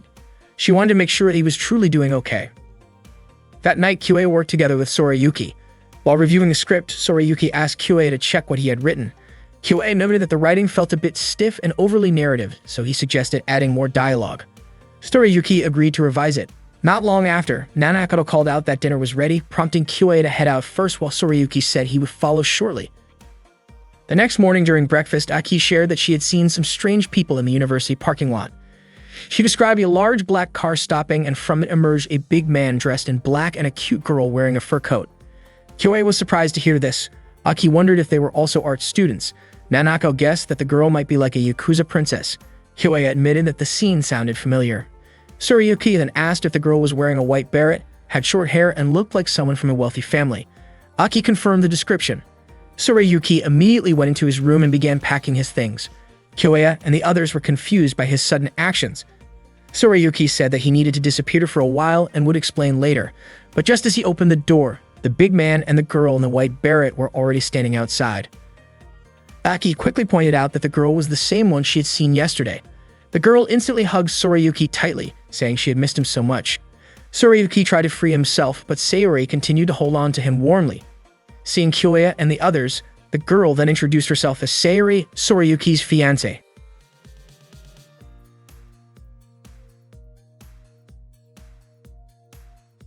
Sayori joined Kyoya and the others for dinner, which made Sorayuki wonder why she decided to sit around the table with them. Sayori smiled warmly and said it should be fine if she joined their meal. Since Sayori had prepared such a delicious dinner, Kyoya and the rest had no reason to turn her down. Sorayuki was surprised at how easily his friends were won over by good food. Sayori cheerfully offered Sorayuki a bite, but he kept refusing. Then she suddenly revealed that she was actually his fiancé. Everyone was shocked to learn that Sayori and Sorayuki were childhood friends who once promised to get married. Sayori seemed determined to win Sorayuki's heart and even hinted that she wanted to take him back home. Unexpectedly, Aki also offered to feed Kyoya, just like Sayori had done with Sorayuki. Kyoya was startled at not wanting to be outdone, and Nanako quickly joined in by offering him some vegetables. The two girls playfully fed Kyoya together, making him flustered but amused. Sorayuki teased that Kyoya looked like he was having fun, and Kyoya admitted it with a laugh. Everyone ended up laughing together. Later that afternoon on the school field, Sorayuki opened up to Kyoya about his history with Sayori. He explained that Sayuri was his next-door neighbor and that they had been friends since kindergarten. Back then, she often looked after him when his own family didn't pay much attention to him. When he was little, he even thought of her as an older sister. Their so-called engagement, however, was something decided by his parents without his consent, and he thought it was ridiculous. Although he cared for Sayuri as a person, he didn't have romantic feelings for her. That was the real reason he ran away from home. He didn't want to reject her outright and hurt her feelings. Sorayuki admitted that he felt bad for everyone because this personal issue came up just as they were about to start developing their game. He said he would tell Sayuri not to visit the Kitayama house anymore, but Kyoya jokingly pointed out that Nanako and Aki seemed to really enjoy Sayuri's fancy hot pot. The next day, Sayuri came to the Kitayama house again, and before long she was joining their meals every day. A few days later, winter break started at the university, allowing the team to focus even more seriously on their game development. One night, Sorayuki asked Kyoya to review his script. He was frustrated because after rewriting it so many times, he felt like he had lost his direction and decided to start over completely. This was his approach after fully understanding the flow of a Bisubyo game. After reading the script, Kyoya praised it as incredible, noting that the timing of the dialogue and balance of the monologues were perfect. He said the scenario was a success and expressed strong confidence that their game would definitely turn out well. Sorayuki was relieved and finally able to sleep soundly. Meanwhile, the scenario was complete and the background art created by Yamashina had been delivered right on schedule. That evening, Nanako came out of her room and nervously told Kyoya that she felt it might be impossible for her to compose the music. Kyoya looked over the melodies she had already written. Nanako explained that she simply wrote down whatever came to her mind and feared it wouldn't turn into a good song. After listening to it, however, Kyoya reassured her that the melody was already very good and that arranging it wouldn't be difficult. All they needed to do was extend and repeat certain parts. Hearing this made Nanako feel much better, and in her relief, she gently hugged Kyoya from behind to recharge her energy. Kyoya felt flustered and awkward, but Nanako simply wanted to regain her motivation. After a short moment, she let go and thanked him, saying she felt ready to get back to work. Afterward, Kyoya went to Aki's room to check out Yamashina's background illustrations. He couldn't help but think about Nanako's sudden hug earlier. Aki praised Yamashina's artwork and Kyoya agreed that the backgrounds perfectly matched Aki's art style. He even admitted that Aki's talent was extraordinary, recognizing that she would surely become the future Akishima Shino. The project required a different artistic approach than usual, but Aki managed to meet the challenge in such a short amount of time. While they were discussing the illustrations, Aki suddenly brought up a particular scene and asked Kyoya about it. With a slightly embarrassed face, Kyoya explained that it was a romantic scene. Aki then asked for more details about the character's position so she could sketch them accurately. She requested that Kyoya sit in front of her so she could observe how to capture the posture properly for her drawing. When she leaned in to check the proportions, Kyoya quickly stepped back, feeling shy from the close attention. His face turned bright red and he struggled to keep his composure as Aki calmly continued with her work. The next day, Kyoya gave the scenario and image data to Eiko. Eiko admitted that she was worried when she first heard about the plan to create a game in just 4 months, but she was happy to see everything moving smoothly. Kyoya mentioned that even though they were on a school break, there was still plenty of work to do, and of course, everyone was exhausted. Eiko asked about the techniques Kyoya used for Sorayuki's scenario and Aki's illustrations, which were well done but different from their usual styles. Kyoya explained that he simply asked them to make their work more commercial so the game could sell better. It turned out that this was the reason Aki felt a bit intimidated by Kyoya. She was able to change her drawing style, but asking Sorayuki to adjust his writing style to something more commercial was impressive. Eiko believed that Sorayuki must have trusted Kyoya a lot, which she found remarkable. Eiko admitted that there was something about Kyoya that made people trust him, almost as if his words were never wrong. She reminded him to make sure their game turned out well. That night, Kyoya went out for a walk with Aki. The weather was very cold. Kyoya suggested finding something warm to drink since Aki looked chilly, but she said she was fine. Instead, Aki invited Kyoya to visit an art supply store. She apologized for making him tag along for her shopping, but Kyoya said he was happy to go with her. Aki then asked if Kyoya was really okay spending time with her, especially since it was Christmas Eve. Kyoya seemed confused by her question, and Aki quickly apologized for bringing up something awkward. A few days later, the new year arrived, marking the start of 2007. Kyoya and his friends went to a shrine to pray. At the station, Aki asked what Kyoya had wished for. Kyoya said of course he prayed for their game to be finished quickly and sell well. Sorayuki hoped for the same. Nanako teased Sorayuki by saying he was starting to care about others. Sorayuki called Nanako a vocal talent and asked if the opening song was already finished. Nanako got annoyed by the comment, but Sorayuki said he was really looking forward to the song, especially since Nanako had canceled her plan to attend a special Christmas Eve sale with Kyoya. Embarrassed, Nanako gave Sorayuki a light punch on the stomach to stop him from talking about it. She became flustered when Kyoya asked her about it. Sorayuki then invited everyone to eat together before heading home. They all agreed and immediately looked for a place to eat. Despite a few surprises, their game continued to make steady progress. A few days later, Kyoya and the others watched the game they had been creating together. Aki was amazed that something they worked on as a team had truly become a real game. Even though they were only halfway through the first scene, Nanako felt genuinely moved while watching it. Sorayuki confidently said that Nanako might even cry when she performed the script he had written. The game was scheduled to be released on April 29. Although things were going well, the time left was still very tight. Kyoya's responsibility was to guide his team to meet the deadline and ensure the game would sell successfully. He was determined not to repeat the mistakes he made 10 years ago and was confident that this remake of his life would succeed. That night, Kyoya went to Sorayuki's room to talk with him. When he opened the door, he was surprised to see Sayori sitting near Sorayuki, dressed in a stylish and slightly bold outfit. Sayori playfully tried to convince Sorayuki, who was busy writing his script, to take a break and relax for a while. Sorayuki politely asked her not to disturb him while he was working. Curious, Sayori glanced at the script he was writing and was surprised to find some scenes that she thought were a bit daring. She jokingly read a few lines aloud, which made Sorayuki uncomfortable. He quickly asked her to stop, explaining that it was purely for work. Sayori teased him a little more, amused by his reaction, but before the situation could become more awkward, Kyoya called out to Sayori, breaking the moment. After that, Kyoya shared everything with Aki and Nanako, admitting that he did not know what to do next. Nanako was impressed that Sorayuki had been able to firmly stand his ground despite all the pressure. At that moment, Kyoya wondered why Nanako and Aki were sitting so close to him. While working part-time at the store, Nanako noticed that Kyoya looked distracted and asked why he kept spacing out. Kyoya claimed that nothing was wrong, but Nanako did not believe him easily.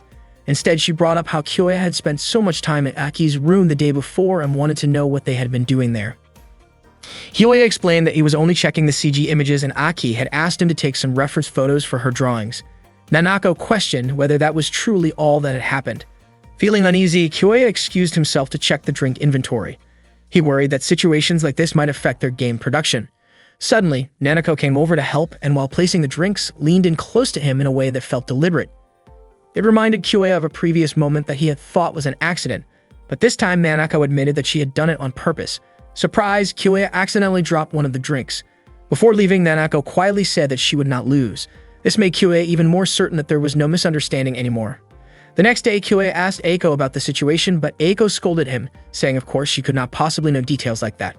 She then asked which of the two girls Kyoya liked more. Kyoya said that both Aki and Nanako were wonderful people, but he did not have romantic feelings for either of them. Eiko could not understand why Kyoya kept acting indecisive instead of clearly turning them down. From a woman's perspective, she said, his behavior looked careless, but from a production standpoint, she understood why he tried to keep the team atmosphere calm. Eiko advised Kyoya to simply pretend not to notice, avoid being alone with either of them in a closed room, and steer conversations away from personal topics. Although she apologized for not being able to offer a perfect solution, Kyoya felt much better just hearing her advice and told her how much he relied on her. Eiko became slightly flustered and asked him to share his true feelings once the project was finished. Kyoya thanked her and left while Eiko could not believe how clueless he could be. That night, while Kyoya and Sorayuki were discussing the climax of Sorayuki's script, Sayori suddenly approached Sorayuki and urged him to go home with her. She asked Kyoya to continue their discussion later and reminded Sorayuki that his parents were deeply worried about him. Sorayuki raised his voice, insisting that his father would never say such a thing, which made Sayori quickly apologize before leaving. Sorayuki apologized to Kyoya for falling behind schedule. Kyoya told him to take a break since it was impossible to finish everything that night, and he promised to handle certain tasks himself. Sorayuki said that Kyoya was amazing, and that he truly respected him. After that incident, Sayori did not show up again, and a week later the Kitayama house became noticeably quiet. One day, while Kyoya was walking home, Sayori's car suddenly stopped in front of him. She invited him to go somewhere to talk. The unexpected situation made Kyoya feel uneasy, almost as if he were sinking into deep water. He suspected that Sayori might threaten him about Sorayuki. Sayori was surprised by his assumption and explained that she would be returning home the next day. She said that she had realized if things continued as they were, Sorayuki would never go back to his family. Sayori explained that every time Sorayuki spoke, he always talked about how incredible Kyoya was and how much he trusted him. Because of this, she wanted to ask how close Kyoya and Sorayuki truly were, wondering if there was any deeper connection between them. Kyoya immediately denied anything of that sort. Sayori admitted that she had only been curious because Sorayuki's deep trust in Kyoya was unusual. She then asked what Kyoya planned for Tsurayuki's future, reminding him that Tsurayuki was the son of the prestigious Rokwanji family and that if he returned home, his future would be secure. Sayori asked if Kyoya could personally guarantee Tsurayuki's future. Kyoya answered honestly that he could not promise anything, but this was the path Tsurayuki had chosen for himself. Even knowing the risks, Tsurayuki still wanted to move forward and Kyoya wanted to support him. If this path could lead Tsurayuki to happiness, Kyoya would respect his decision completely. Kyoya knew that Tsurayuki was facing serious challenges, which was why the team had decided to create and sell a game based on Tsurayuki's writing to help him overcome those problems. Sayori questioned whether a game with such bold themes could actually sell. Kyoya confidently stated that their game would succeed and that its quality was high enough to reach a wide audience. Hearing his determination, Sayori finally understood his passion and resolve. She asked Kyoya to continue helping Tsurayuki find his happiness. After their conversation, Sayori left and Kyoya realized that everything he was doing was truly for Tsurayuki's best future.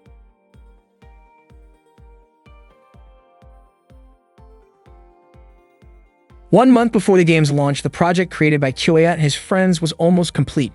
Kyoya hoped that everyone would stay focused and push through until the very end, encouraging them to give their best together. At that stage, the game's scenario still lacked about 1/3 of the content, the illustrations were missing about 1/4, and 3 songs were still unfinished. In Kyoya's opinion, if they didn't make compromises in certain areas, the game would never be completed on time. However, he also realized that he had been pushing his friends to follow many of his own personal decisions. This made him recall the failures he had once experienced in his future life. Kyoya reassured himself that this game needed to be finished, especially for Tsurayuki's sake. That night, Kyoya asked Nanako to create background music that matched the sample melody he provided. Nanako eagerly agreed to work on it, even though it meant the music wouldn't be completely original. Afterward, Kyoya went to Aki and requested a layout adjustment, asking her to prioritize the climax of the game and focus on highlighting the characters' facial expressions in the final scene. He asked Aki to follow his instructions carefully, and she happily accepted the task. Next, Kyoya approached Tsurayuki to request changes to the script. Tsurayuki pointed out that the revisions Kyoya wanted were different from the plot he had written. Kyoya explained that the changes were necessary to ensure the game could be finished on time. Tsurayuki responded that if Kyoya was making all the key plot decisions and even handling the final illustrations, it felt like there was no meaningful place for a writer like him. Kyoya countered by saying that the heart of the game existed precisely because of Tsurayuki's writing.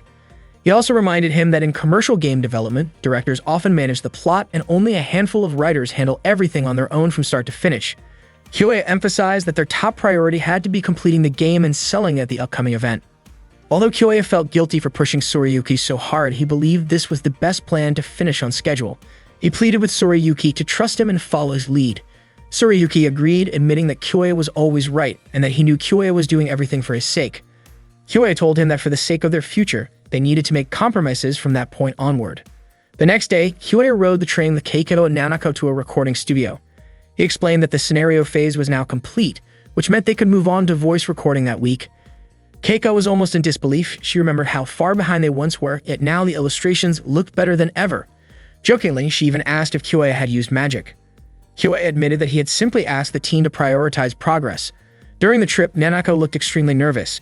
Kyoya thought performing in a festival concert was far more nerve-wracking, but Nanako turned out to be more tense about the recording session. Once the recording began, everything went smoothly and Nanako ended up enjoying the process a lot. Both Keiko and Kyoya were happy to see her having fun. On their way back, Keiko mentioned that the audio director had been surprised and asked where she had found someone like Nanako. Nanako blushed at the compliment, while Kyoya felt grateful for trusting his own approach and realizing his decision had not been wrong. The following day, Kyoya and Eiko visited Takashi to borrow a computer again. Takashi taught Eiko about the differences between various editing software programs. Eiko quickly understood the explanations and began editing game materials. Takashi whispered to Kyoya that Eiko was an outstanding student who could grasp concepts incredibly fast. He was confident that if she kept at it, Eiko could become an exceptional editor someday. Suddenly, Aki called Kyoya and asked him to come home immediately. When he arrived at the Kitayama house, Elki excitedly shared a new idea she wanted him to see. She proposed adding a short but powerful line of dialogue for the male character, suggesting that his hands should be shown while speaking. Kyoya pointed out that clenching his fist was something the protagonist often did when he was serious about something. Kyoya admitted that it was a great idea, but their illustration schedule was already in chaos, so adding more work would be unrealistic. As a creator, Kyoya wanted to approve the idea, but he decided it was better not to change the plan. Aki asked why he refused when she believed it would improve the scene and wondered if he doubted her ability to finish on time. Kyoei explained that he wanted to focus on the expressions she had drawn for that scene. The CG already contained 4 lines of dialogue carefully arranged to emphasize how expressive the protagonist was. Although the change was appealing, he believed it was better to stick with their current plan. Aki eventually agreed to follow his instructions. Kyoei apologized for turning down such an interesting idea, and Aki apologized for interrupting his busy schedule. Kyoei intentionally made that decision because he believed it was the best choice for Sorayuki. As the submission deadline approached, Kyoei and the others worked tirelessly. Kyoei kept encouraging his team to finish their game. Sorayuki complained because he kept making typos in his script. Kyoei asked him to stay focused, reminding everyone that it was already 2 in the morning, and they had to deliver the master copy to the printer by 10. Eiko arrived shortly after, and Kyoei immediately asked her to test the game and decide on the route for the girl character. Not long after, Nanako suddenly shouted because the girl in the game suddenly lost her facial expressions and appeared blank. Kyoei identified it as a bug and told Nanako to save the data right there so he could inform Keiko later. Aki then mentioned that while she was playing, the screen suddenly went black. Kyoei explained that the game had crashed and said he would let Keiko know about it as well. Just then, Keiko appeared, noticing that many issues seemed to be popping up. She cheerfully offered to help. Kyoei explained that there was a problem with the facial expressions. Keiko said it was a tricky issue, and that they would need to review every route carefully. She asked everyone to stay focused on checking the routes. Kyoei quickly instructed Aki to restart the computer and test the routes while also checking the artwork. He also asked Eiko to skip through the dialogue to inspect the art more quickly, but Eiko reported that the game crashed again when she reached a branching choice. Keiko suggested reviewing a little further back in the code to find the source of the problem. The team continued to report various issues. Sorayuki kept finding typos, Nanako noticed that half of a background scene disappeared, and Aki encountered damage across multiple displays. Eiko asked Kyoei what she should do next. Kyoei calmly urged everyone to stay composed and keep working. After an intense night, Kyoei and his team finally completed the master copy. He handed it over to Keiko, deeply grateful for everyone's effort, though by then most of the team had already fallen asleep from exhaustion. Their game was finally finished, and the next step was to sell it. On April 29, Kyoei and Keiko attended an event to sell their game, Harusora. Kyoei wasn't sure if it would sell well, since their team hadn't stood out much during the early announcements. Keiko reassured him, saying that as long as a game looked appealing on the outside, it could still sell even if the inside wasn't perfect, and that was the situation they were in.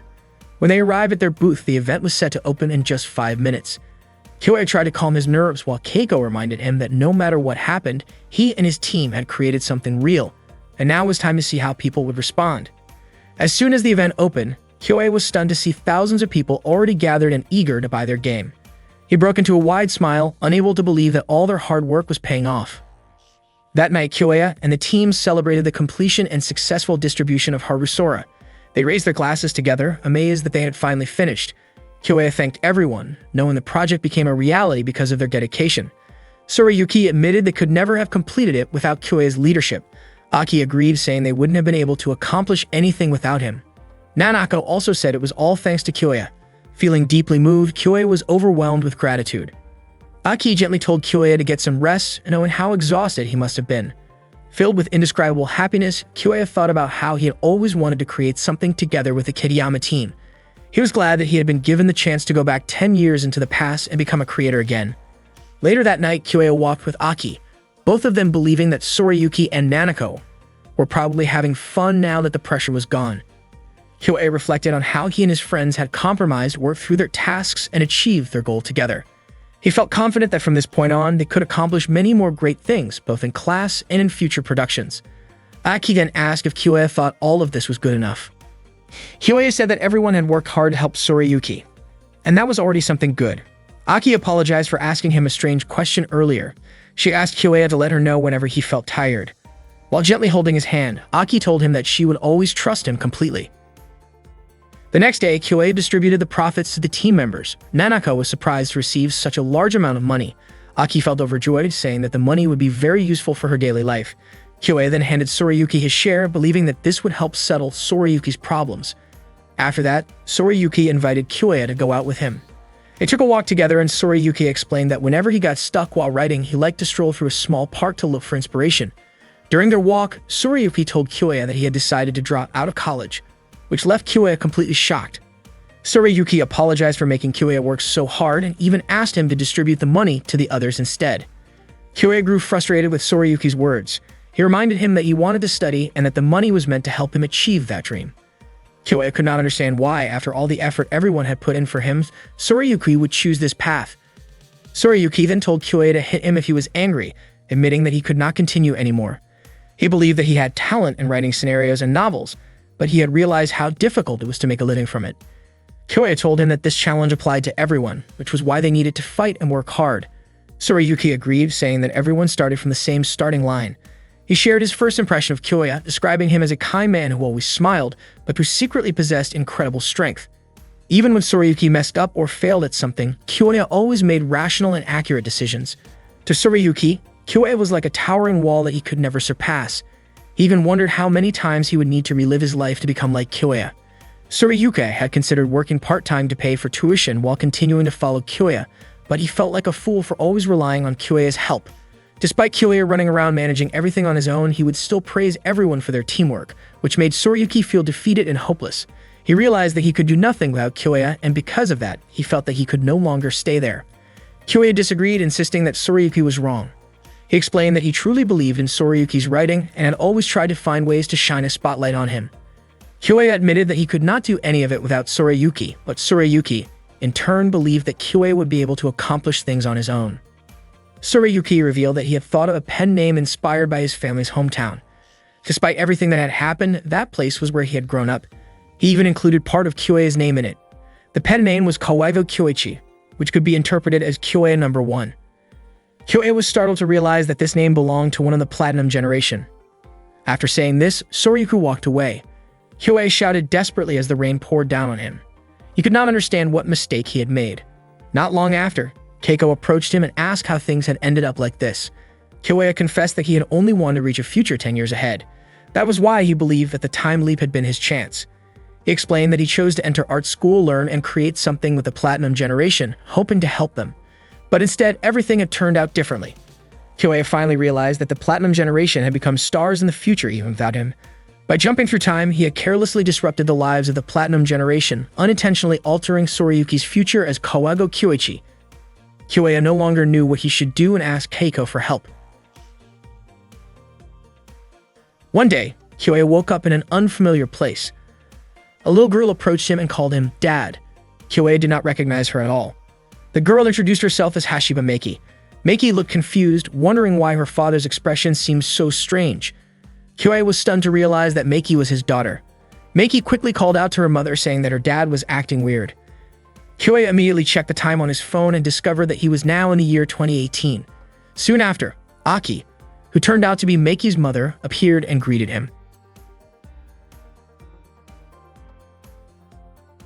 That morning, Kyoya was having breakfast with his wife and their little daughter.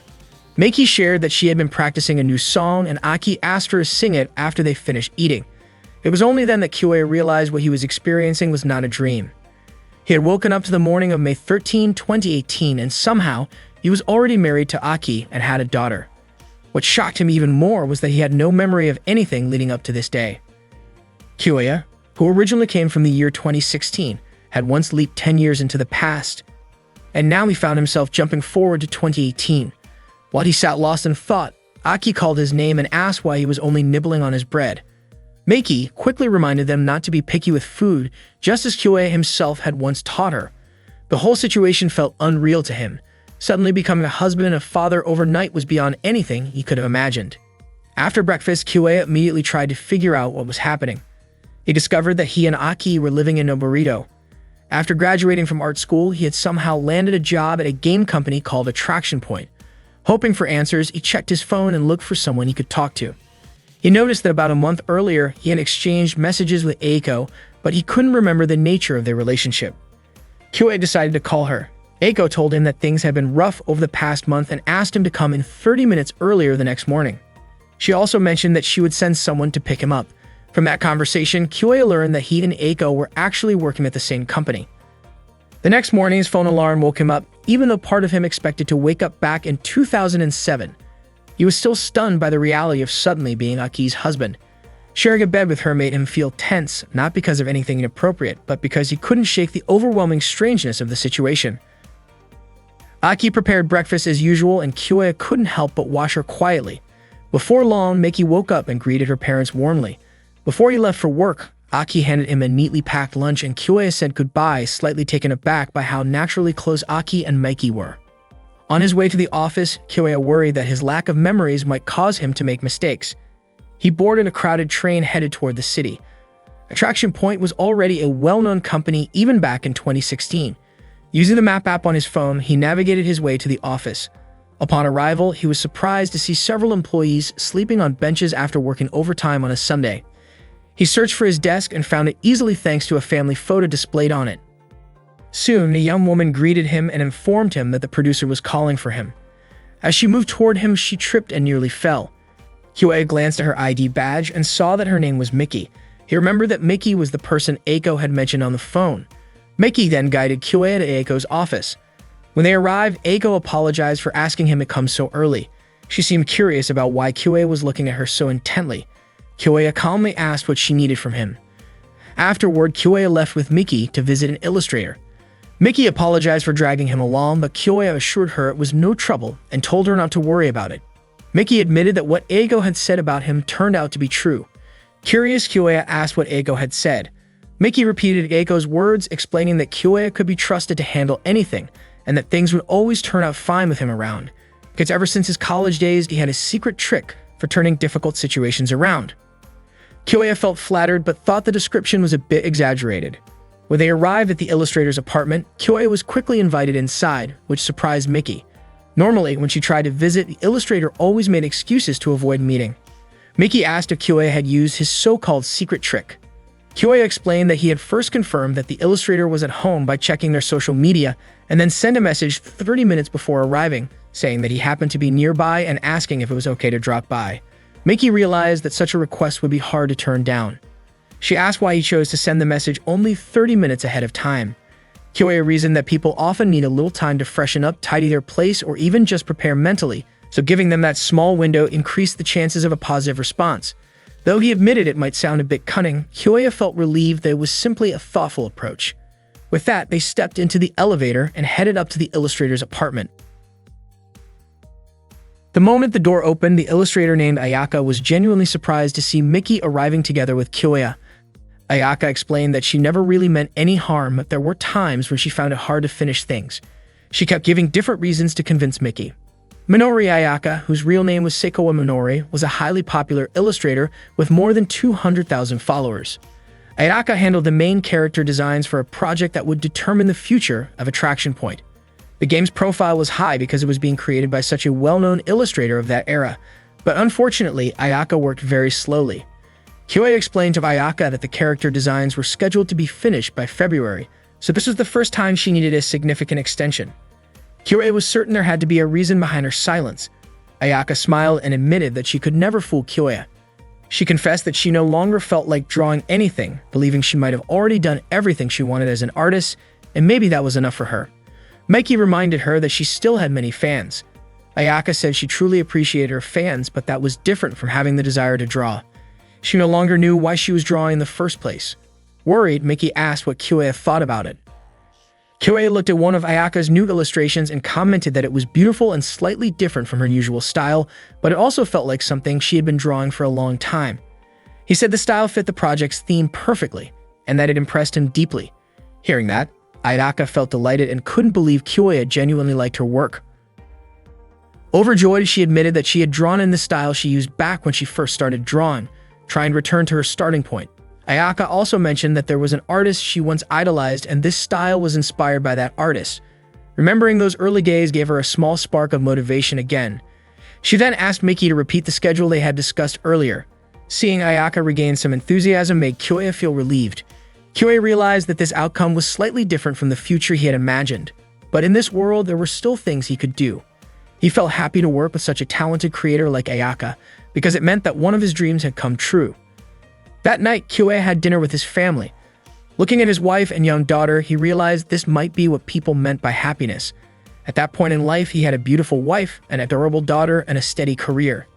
Seeing the peaceful smile on his face, Aki asked if something good had happened at work. Kyoya shared that he had met Ayaka earlier that day. To his surprise, Aki didn't recognize the name of the now famous illustrator. Kyoya mentioned that registration for the upcoming summer comic market would soon begin and casually asked if Aki planned to sign up. Aki looked surprised and reminded him that she had stopped drawing a long time ago. Hearing this shocked Kyoya and he asked her why. Aki admitted that she simply had nothing she wanted to draw anymore. Her words immediately reminded Kyoya of Ayaka's earlier statement, which was almost exactly the same. He couldn't believe how things had turned out like this. At that moment, their daughter Meiki commented that her father was acting strangely. Aki gently explained to Meiki that her father was just a little surprised. Kyoya still couldn't understand why Aki had given up on drawing, as it felt impossible to him. The next day, Kyoya's supervisor expressed his concerns. He told Kyoya that Ayaka should have been convinced to draw as usual. Meiki explained that Kyoya had already encouraged Ayaka to start drawing again, but the supervisor insisted that they needed more than just a schedule. Without a single new character design, production couldn't even begin. He reminded Kyoya that he was usually the one who would handle everything and asked him to resolve the issue with Ayaka. Eiko apologized to Kyoya, saying that this should have been her responsibility, but instead, he was the one being blamed. Kyoya reassured her that it was fine and not a big problem. That afternoon, Kyoya invited Eiko to have lunch with him at a park. Eiko said that if she were still the same as before, she would have scolded the supervisor, but now she felt like her fangs had completely dulled. Kyoya disagreed, saying that it wasn't true. Being a producer meant Eiko couldn't act impulsively anymore. He told her she was still the same person as before, pointing out that her lunch was always well-balanced and varied even though she was incredibly busy. Eiko laughed and admitted she just cooked whatever came to mind, while Kyoya's lunch was the one that was carefully prepared every day. She said it was hard to imagine that Aki was the one making Kyoya's lunches, considering how things were back in their college days. Kyoya recalled that Aki used to struggle with cleaning and cooking, and after 11 years, he still didn't fully understand why Aki had given up on becoming Ekishima Shino, her artist name, and instead chose to become his wife. Kyoya also remembered that back in 2016, Eiko was working as a leader in the creative industry Saxibi, holding a position even higher than before. After finishing lunch, Eiki quickly left because she had work to do. Kyoya realized that the cause of this change was his enrollment in Unaka Arts in 2006. There was no explanation suggesting that this world was simply an extension of what happened before. That afternoon, Kyoya watched Nanako's live-streamed video. In the video, Nanako admitted that it was her final stream. She apologized to everyone who had listened to her streams all this time, saying that she no longer knew the reason why she kept singing. Kyoya was completely stunned and could hardly believe what was happening to Nanako. After that, Kyoya became curious about Sorayuki and tried to look up information about Caligo Kyoichi. However, he found nothing. He then discovered that Sorayuki had not written any novels. Kyoya remembered the time when Sorayuki decided to drop out of college and confessed that he felt he could not achieve anything without Kyoya. Kyoya began to feel that the fates of his friends during that time had changed because of him. After work, Kyoya was overwhelmed with guilt. In the past, his intention had been to remake his life into a more ideal future. Because of that, he had decided to do everything he could with his special friends, who each had remarkable talents.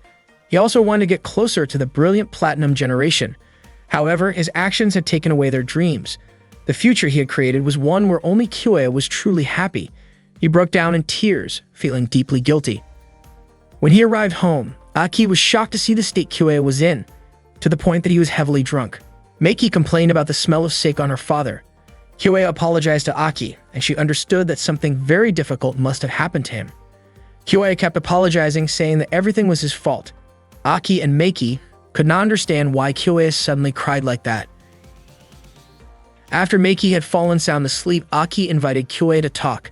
She still had not explained to him why she had stopped drawing. Aki shared that their game project Hazara had been sold, and even without Sorayuki, they continued making games. However, midway through the process, Aki began to lose confidence and question the purpose of her art. Kyoya realized that it must have been because he had rushed to complete the game at that time, which caused Aki's individuality as a creator to be reshaped according to his priorities. If things kept going that way, Aki's desire to draw would fade away. Even so, Aki said that Kyoya had simply done what he could and worked harder than anyone else, so it was not a matter of blame. She admitted that drawing felt lonely when there was no one around. In the past, she would draw and Kyoya would praise her. If she showed her work to the world, more people would praise her too, even if she felt unsatisfied and unsure of what she was doing. That constant uncertainty was what always frightened her.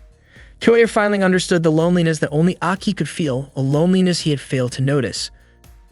Aki hugged Kyoya and comforted him, while Kyoya cried and felt a deep sense of regret toward her.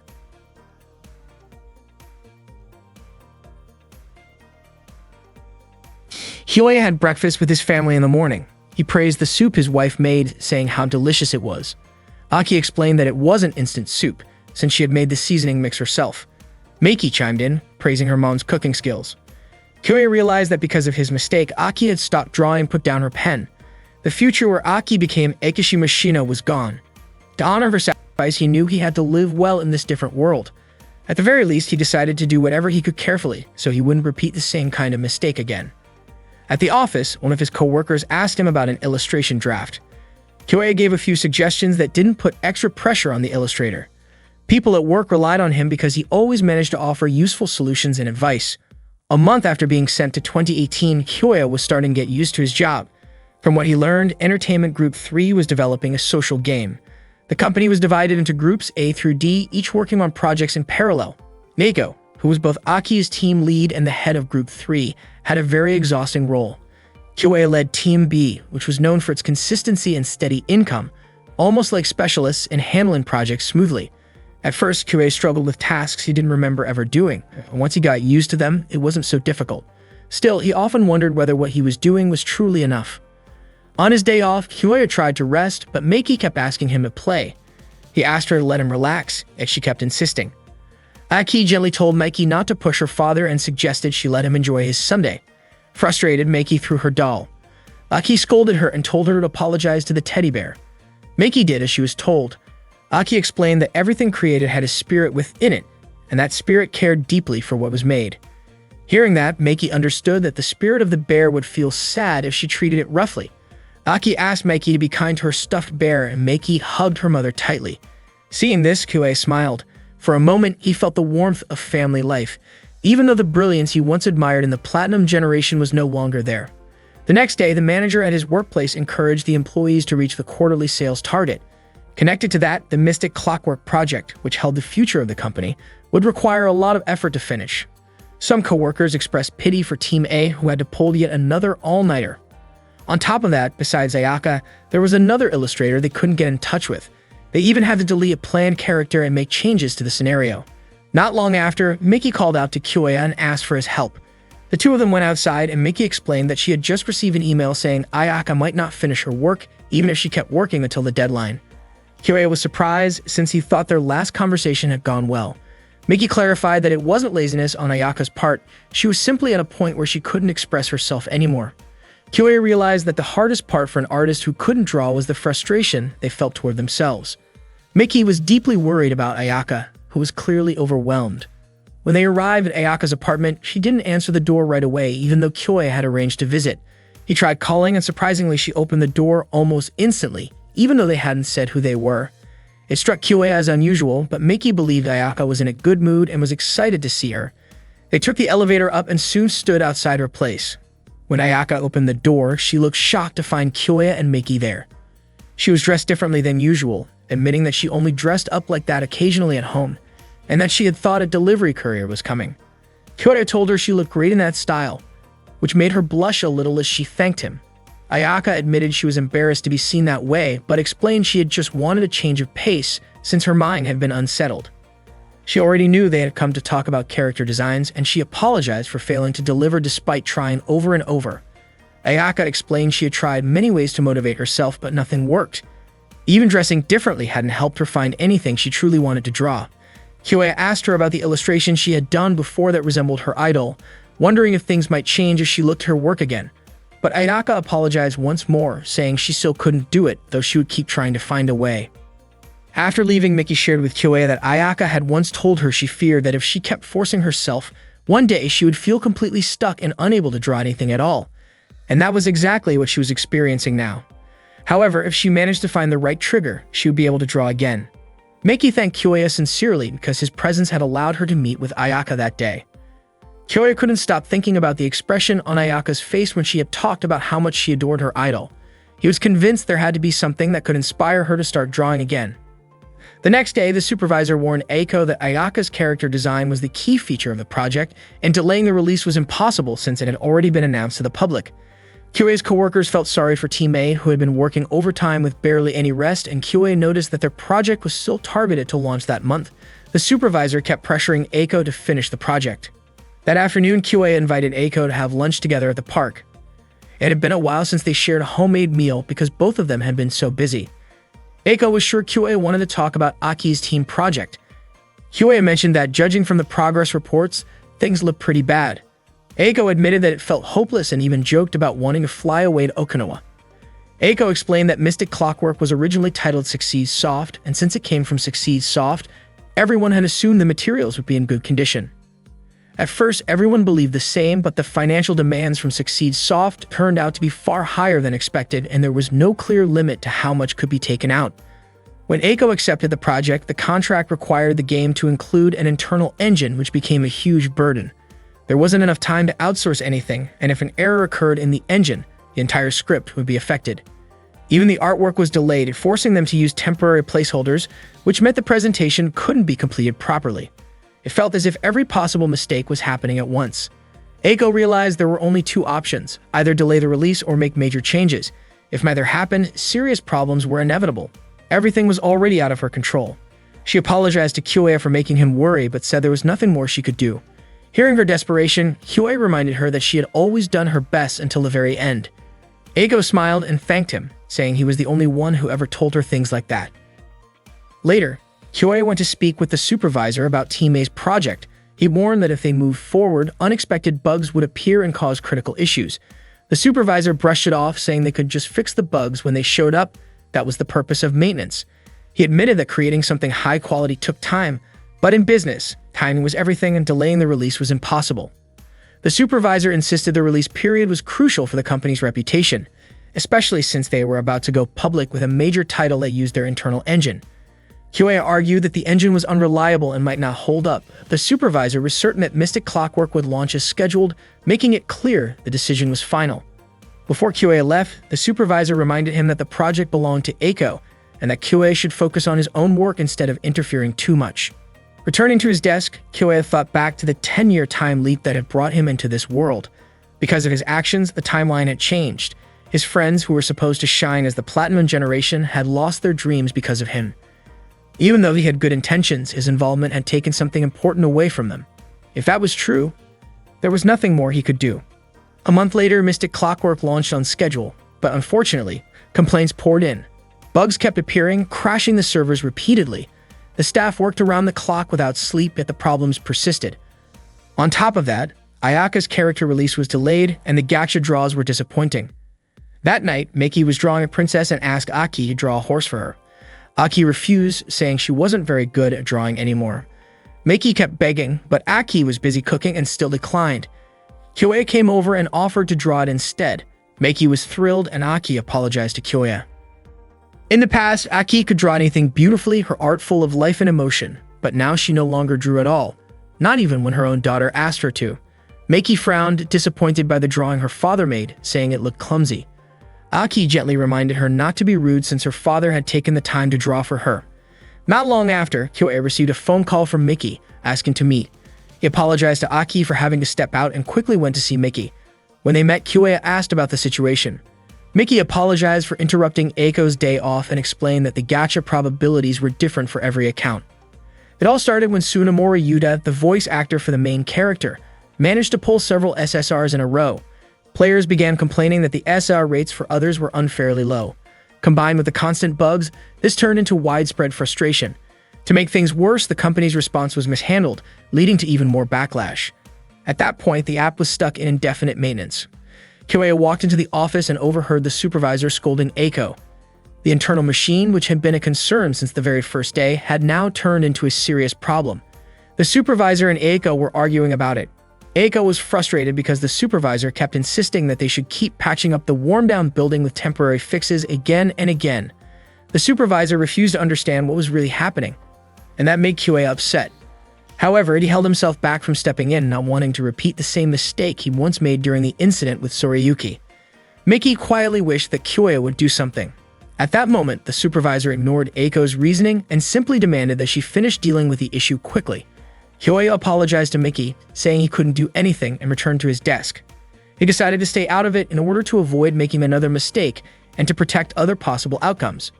While at his desk, Kyoe came across news online about Nanako posting a new video. Curious, he clicked to watch it. The video was titled Reason. In it, Nanako apologized and shared that although she had once given up, she was now uploading again with an original song. She talked about how, back in college, someone had encouraged her to sing, and that encouragement reignited her desire to perform. Thanks to that person, Nanako discovered something she truly wanted to pursue. But she admitted that she couldn't keep going back then because she relied too much on that person and didn't know how to move forward on her own. When that person eventually left, Nanako lost motivation and felt like giving up. Even so, she said she didn't want to deny everything that person had done for her, so she made the decision to sing again. Her voice in the video reminded Kyoya of the time Nanako sang at the festival. He wondered whether the things he had done in the past could ever be forgiven, but in a world filled with mistakes, he felt that this was a small piece of salvation. It wasn't about Nanako being a famous singer. It was about Nanako continuing to sing and refusing to give up on something she truly cared about. Hearing that, Kyoya felt deeply happy and thankful. Not long after, Kyoya heard the argument between Eiko and the supervisor escalate once more. He was shocked when the supervisor declared that nothing could be done except to follow his orders. At that moment, Kyoya suddenly stood up and shouted that he would take action himself.